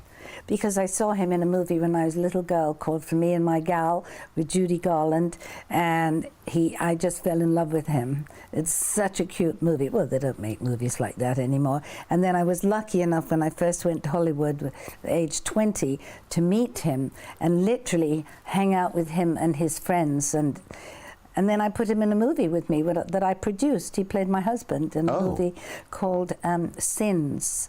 And he was wonderful. He was really wonderful. The People's Channel. Join me, Nana Akwe, for an informative, interactive news programme with a difference. It's fun. No, he didn't say that, Dave. I'm so surprised. I think there's an element of truth to that. Join me from 3 p.m. every weekend, only on GB News, Britain's news channel. In the GB Newsroom, we bring you the news as it happens. With our team of dedicated journalists across the UK. We're ready to keep you up to date with what's happening every half an hour, every single day. Bulletins here on GB News. The People's Channel. Britain's news channel. I'm Christopher Hope. From pop stars to politicians, I'll interview anybody in a pub who's got a political opinion. Join me every Friday on Spotify, Apple Podcasts, YouTube or gbnews.com, or wherever you get your podcasts. This is GB News, the People's Channel. OK, welcome back to Sunday Morning with Michael Portillo, but with me, Emily Carver, today. Now, we are going to turn our attention to the budget next week, the new Labour government's big budget. Chancellor Rachel Reeves, it's going to happen next Wednesday. She's blaming previous Conservative administrations for leaving this £22 billion black hole in the public finances. This was used, of course, to justify the rather unpopular decision to cut those winter fuel payments. It's not going to make much of a dent in that rather fictitious, perhaps, financial black hole. But what can we expect in her budget, and will we be worse or better off? I'm delighted to be joined now by Senior Fellow at the Adam Smith Institute, James Price, to discuss this further. James, we both were struck by a particular headline we saw this morning. Major Labour donor tells rich threatening to flee Britain over Rachel Reeves' tax rises to F off. Who is this? I mean, it's astonishing, isn't it? It's this chap Dale Vince who made all his money through a company called, I think, Ecotricity. Well, I assume gets a lot of the money from various subsidies and things like that. And he says, oh, no, nobody would want to leave this country over a fairer tax system, except for the fact that the Adam Smith Institute that you just mentioned did some research that worked out that the UK will suffer the greatest loss of millionaires of any country on earth over the course of this next Parliament. Now, if you're Mr Vince and you're some Labour donor, you might think that's a good thing, because in your head you've got some idea of some big fat corporatist with a big cigar in his mouth and a top hat going, oh, ha, ha, ha, let's hurt the poor. That's not what business people are like at all. Everybody working, who is actually a working person and is watching this at home will know that's not true. I think that business, like all kind of capitalism, is creative, it's moral, it's human. It creates all the wonders around us today. And the idea that through most of human history, you would have people who were really struggling, the very, very poorest, the very, very richest would be just the kings and the barons and whatever. Capitalism comes along and it allows you to swap goods and services for things you actually want, right? So everybody benefits as a result of it. Elon Musk might be the richest man in the world, but I'm no poorer for him being rich. In fact, I could be richer because I can have access to some of the amazing things that he creates. That is totally absent from the kind of socialist mindset that someone like Mr Vince has got. Because what happens if the millionaires all leave? They take all their wealth and their ingenuity with them, and we're all left poorer. And we have to pay more taxes to cover the losses. But, I mean, not to get too theoretical about this, but there is an argument that societies that are less equal are sadder, more depressed societies. That actually, you know, societies where everyone is equally poor or worse off, people are actually happier. Do you buy into that?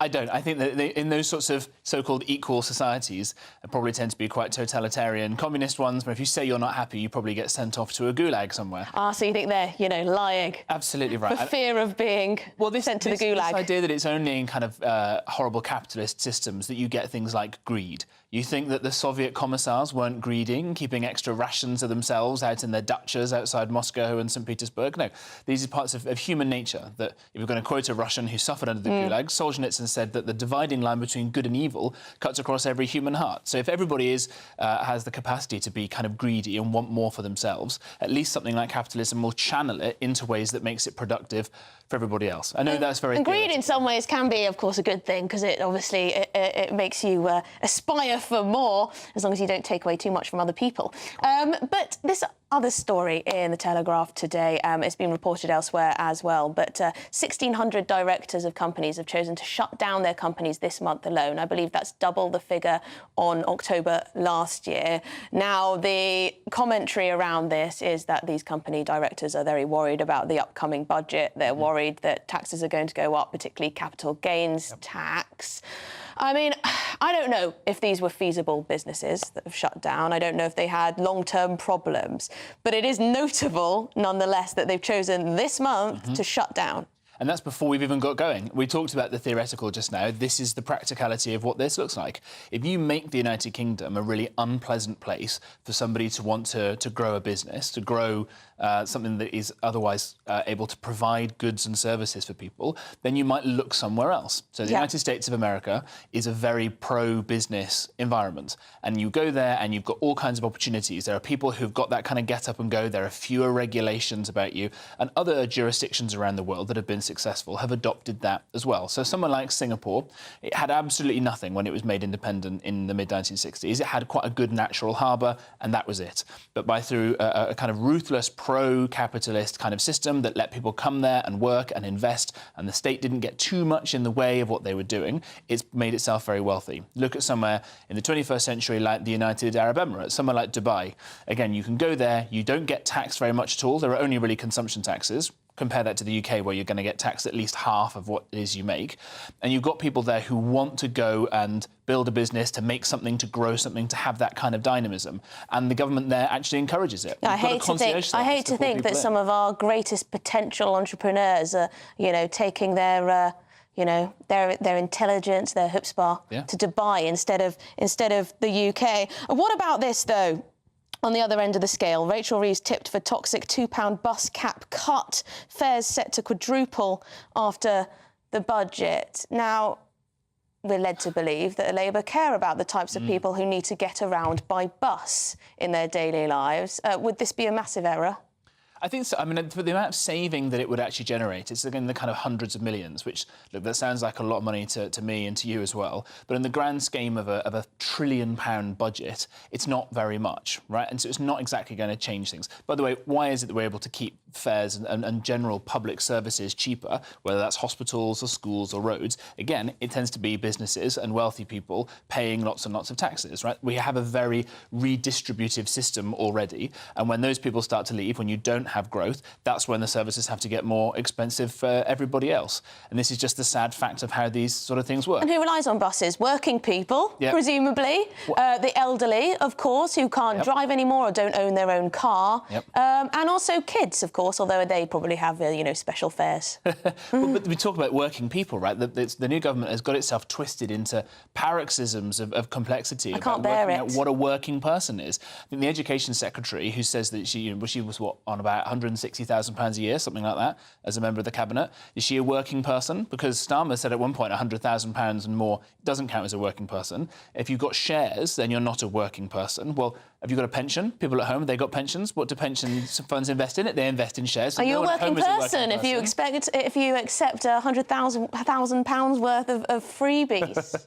Does that count as a working Most of us tend to be working people, so we have to go and pay for our own Taylor Swift tickets, unlike half of this cabinet. And this is the problem. When your ideas don't match the reality of what's actually happening out there in the country, you're going to get into problems. Rachel Reeves made a big song and dance when she was Shadow Chancellor about her business experience, but working in a bank. And it's come out this week that she wasn't actually maybe the economist in the bank that she claimed that she was.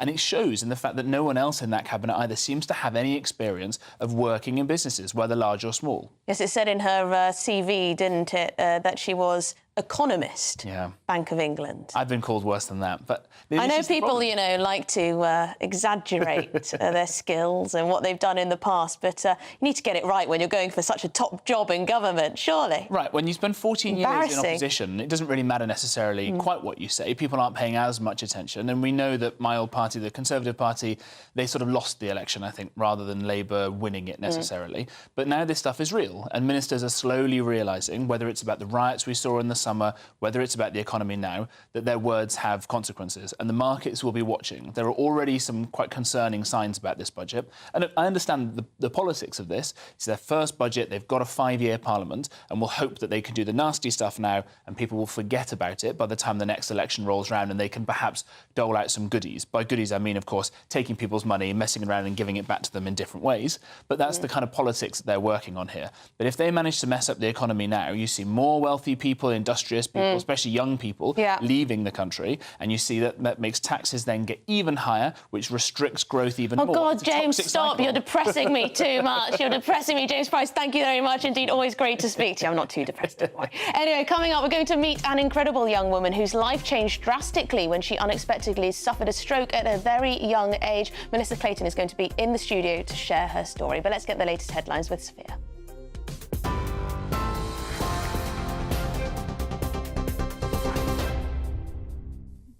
Emily, thank you. It's 12:33. These are your headlines from the GB newsroom.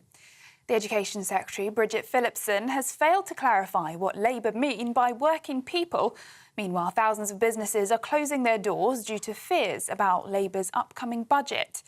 It comes as Sir Keir Starmer denied plotting a war against Middle Britain and misleading the public after promising not to raise taxes on working people in the run-up to the general election.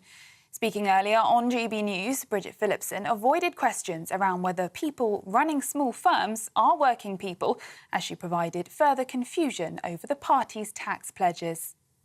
I appreciate that it's frustrating that I can't comment on wider measures in the budget, but we haven't got long to wait. The Chancellor will set out everything on Wednesday. What our manifesto was clear about was that we didn't want working people to face higher taxes. We hold to that, and they will not see increases in VAT, in national insurance or in income tax. And coming out of the budget, when they receive their payslip, they will not see higher taxes. To the Middle East now, where at least 35 people have been injured, 6 reportedly seriously, after a truck hit a bus stop in central Israel this morning. Israeli police say the suspected ramming attack north of Tel Aviv is being treated as a possible terror incident. Back in the UK, a man has been charged with attempted murder after a woman and 2 children suffered stab wounds in a truly shocking incident. Police were called to Dagenham, where they found the woman in her 30s, an 8-year-old girl and a 2-year-old boy, all suffering from stab wounds. The Metropolitan Police said they were taken to hospital and none are in a life-threatening condition. 48-year-old Kulvinder Ram will appear in court on Monday, charged with 3 counts of attempted murder. Police said those involved were all known to each other. Those are the latest GB News headlines. More in half an hour. For the very latest GB News direct to your smartphone, sign up to News Alerts by scanning the QR code or go to gbnews.com/alerts.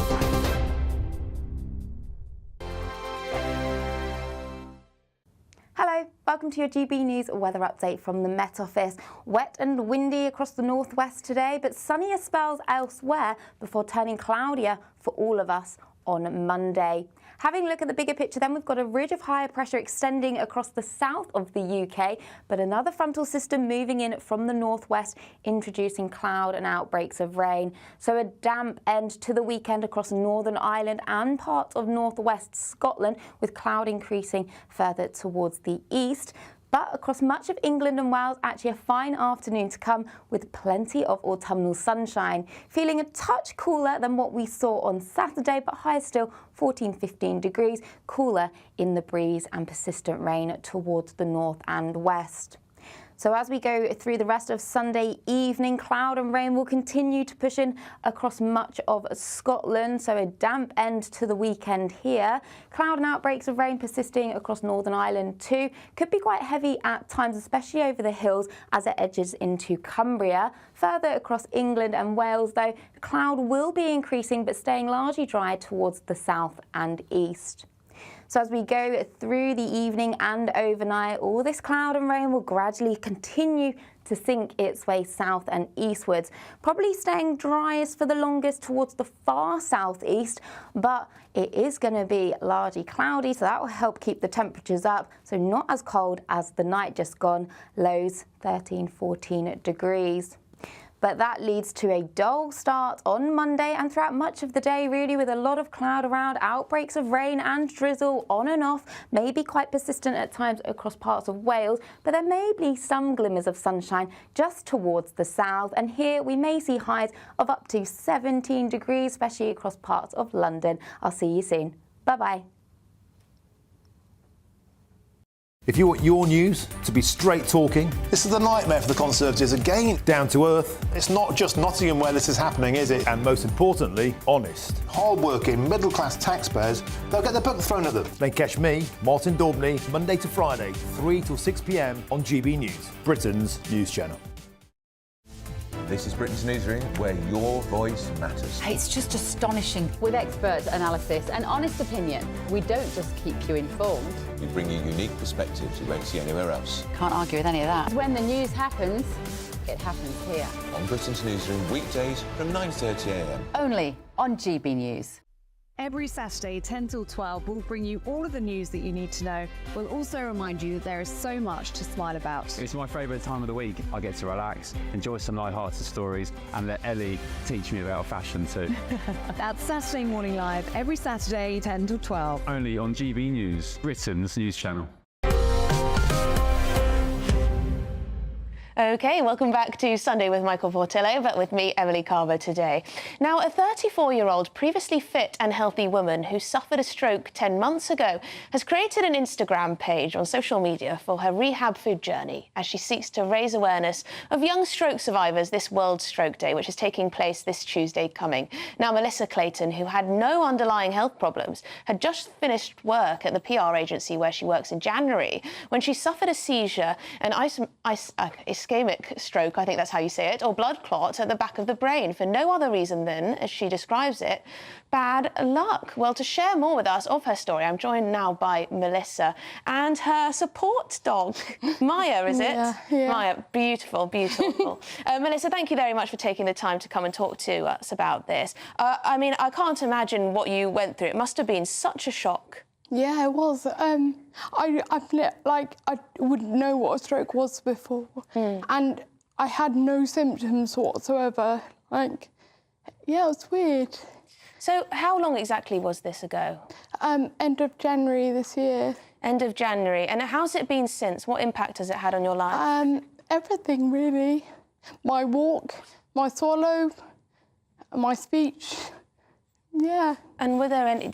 Had any family members suffered from strokes in the past? No history at all. So completely out of the blue, this happened to you. And how was it dealt with on the day it happened? My flatmate Mike, he drove me. Well, he called A&E and came with me, but it all happened very quickly, and luckily it did, because I could have died. Yeah, I mean, and so many people have no idea what to look out for when it comes to strokes. And also, I didn't have any symptoms fast, you know.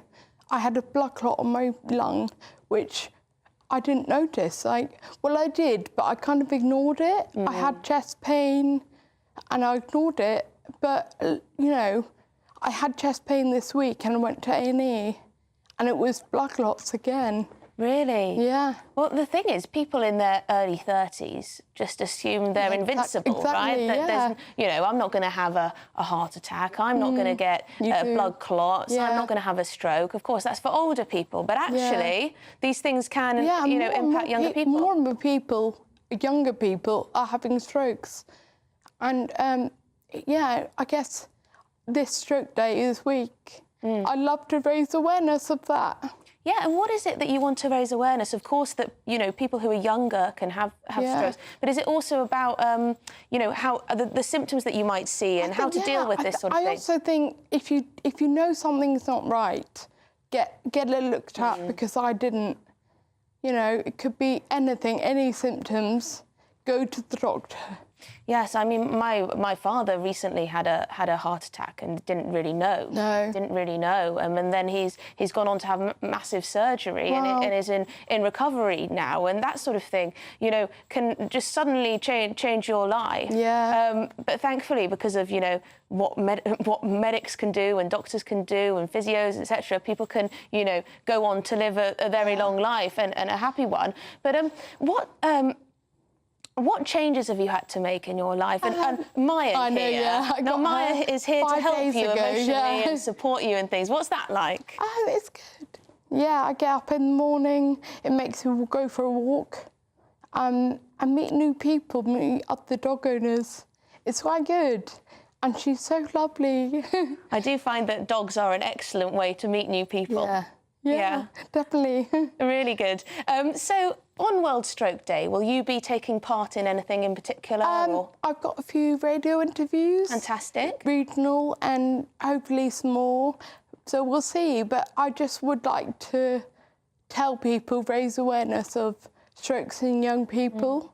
And it's not just the usual symptoms. No, and how long have you been... When this happened, how much time did you have to, you know, how long were you in the hospital? How long was your recovery up to this point? I was in 6 months. So 3 in hospital and 3 in rehab, where I learnt to walk again. That must have been so difficult emotionally as well as physically. Well, I've been okay, you know. Yeah, resilient. I've got to that stage where I'm a bit angry that it happened to me. But why me? Yeah, exactly. Especially being so young. But I'm okay. You're doing exactly the right thing, turning it into something positive. And also half of it is mentally. Like, you have to stay strong. Yeah. You have to. Yeah, and do you have people around you? Oh, yeah, I've got family and friends. Oh, fantastic. So really, and to use your time and your spare time and, you know, your skills to try and bring awareness to this, you know, you could potentially save lives as a result of I hope so, yeah. Yeah, really fantastic. Melissa, thank you so much for coming into the studio and for bringing your beautiful dog. He's absolutely lovely. Just 2 years old. What a cutie. What breed is that? It's a Pom Cross. Pom Cross. Yeah. OK, well, thank you for coming into the studio. He may have left a few hairs on the sofa, but I won't tell anyone. I won't tell anyone. Thank you so much, Melissa Clayton. Now, please do stay tuned, because after the break, we're going to be cracking down... hello, I'm over here. We'll be cracking down on why 1/5 of all wine currently circulating around the world is actually fake. I mean, I find this hard to believe. I'm very interested to find out more. We're going to find out more with Jessica Summer. I'll see you in a tick.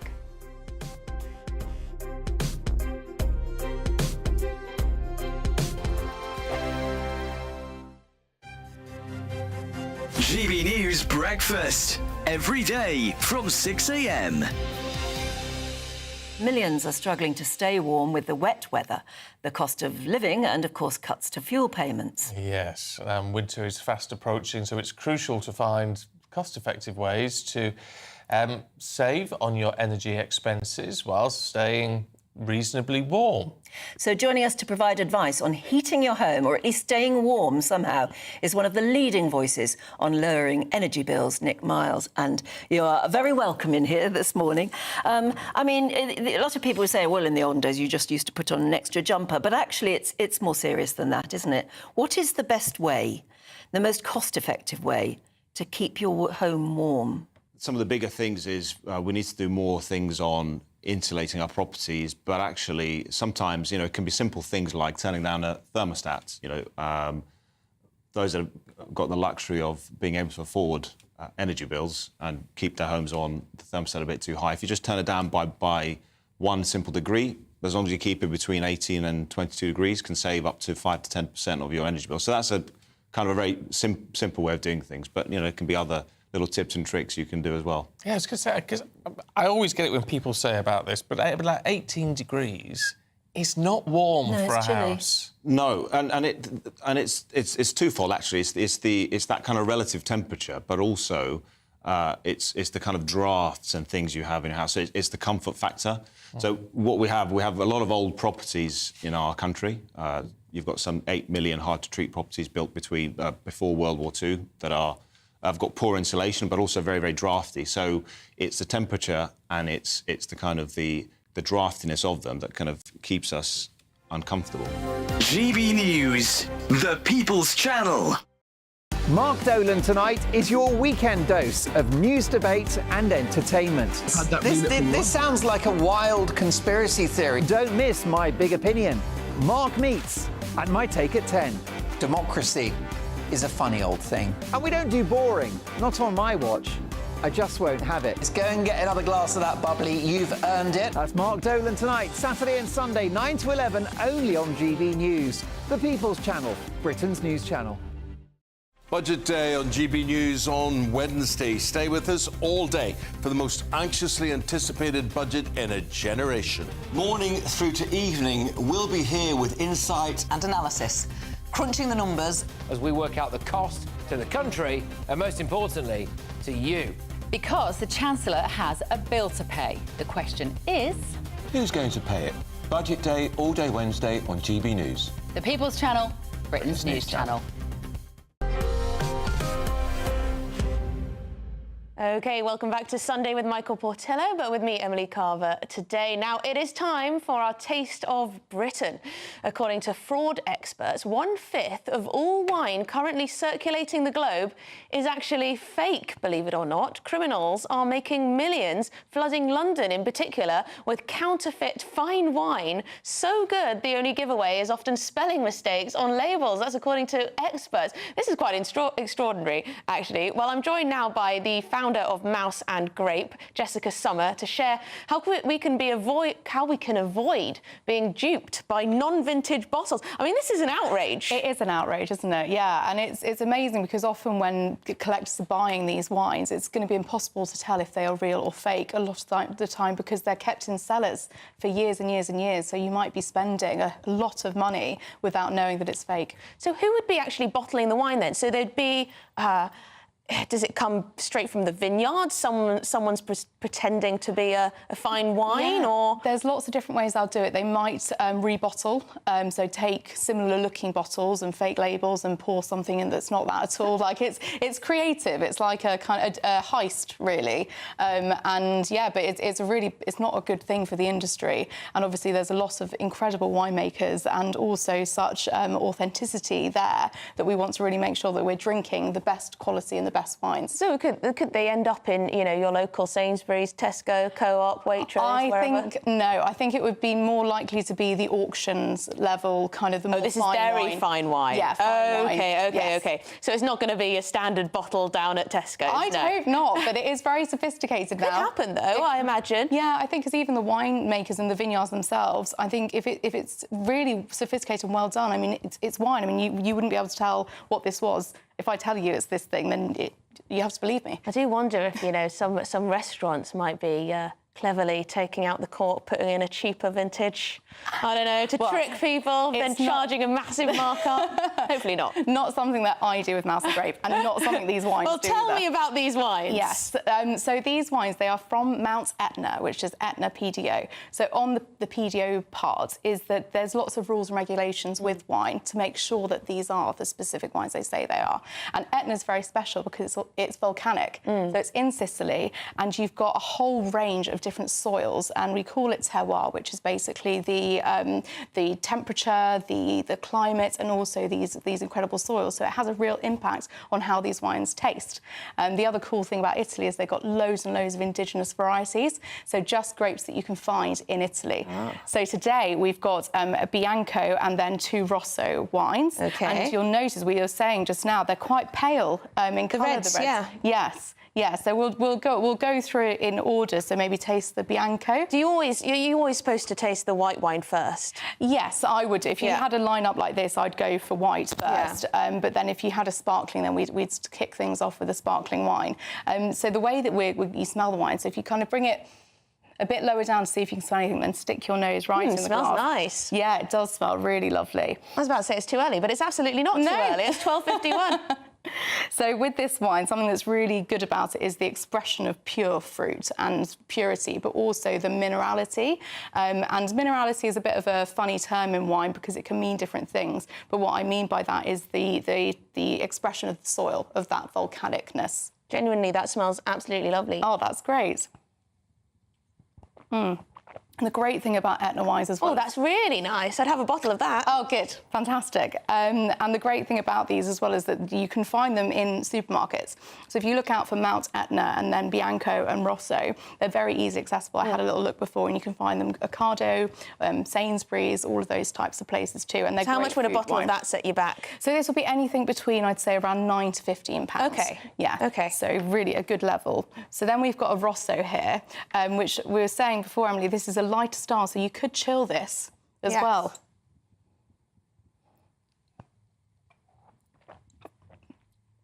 Yes. See, I don't normally drink red wine, but that I can imagine with you know, a nice steak. Why not? Yeah, delicious, and it's got lovely cherry flavours. But it would be really nice with like Sicilian pasta dishes like pasta. Oh yes, it would be nice with pasta, wouldn't it? Yeah, delicious. And then we've got something slightly kind of more robust here, and this is also on the more kind of higher end scale. And you've got some oak aging here. So what that means is that you might have a slight kind of oakiness, vanilla type expression as well. Yeah, I like the smell of that one. I mean, these are 3 very different wines, but all with such unique expression and flavour. Well, you know what? I think the white and this last one are my favourites. Oh, yeah? These are the ones you'll be keeping. Not saying that I don't like this, but I prefer these 2. Oh, fantastic. Which is your favourite? Or are you going to say you like them all the same? Well, no, I do. I actually, the white is really singing. It's really nice, and it's one that I will definitely go and pick up and look out for as well. It's refreshing, but it's got some depth as well. How did you get into wine?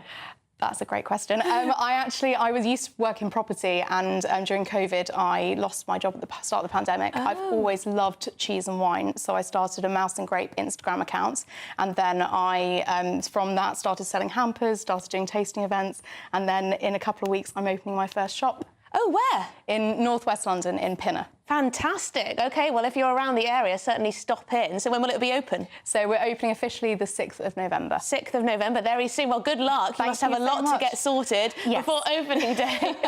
Thank you very much indeed, Jessica Summer, founder of Mouse and Grape, which you can find online, and now also in Pinner, which is fantastic. Thank you to everyone who's been on the show today. We had a fantastic panel. We had some fantastic guests as well. It will actually be Michael Portillo back hosting this programme next week. I'll be back on the channel tomorrow with Good Afternoon Britain with Tom Harwood. But up next, it is The Weekend with Dawn Neeson, so stay tuned for that.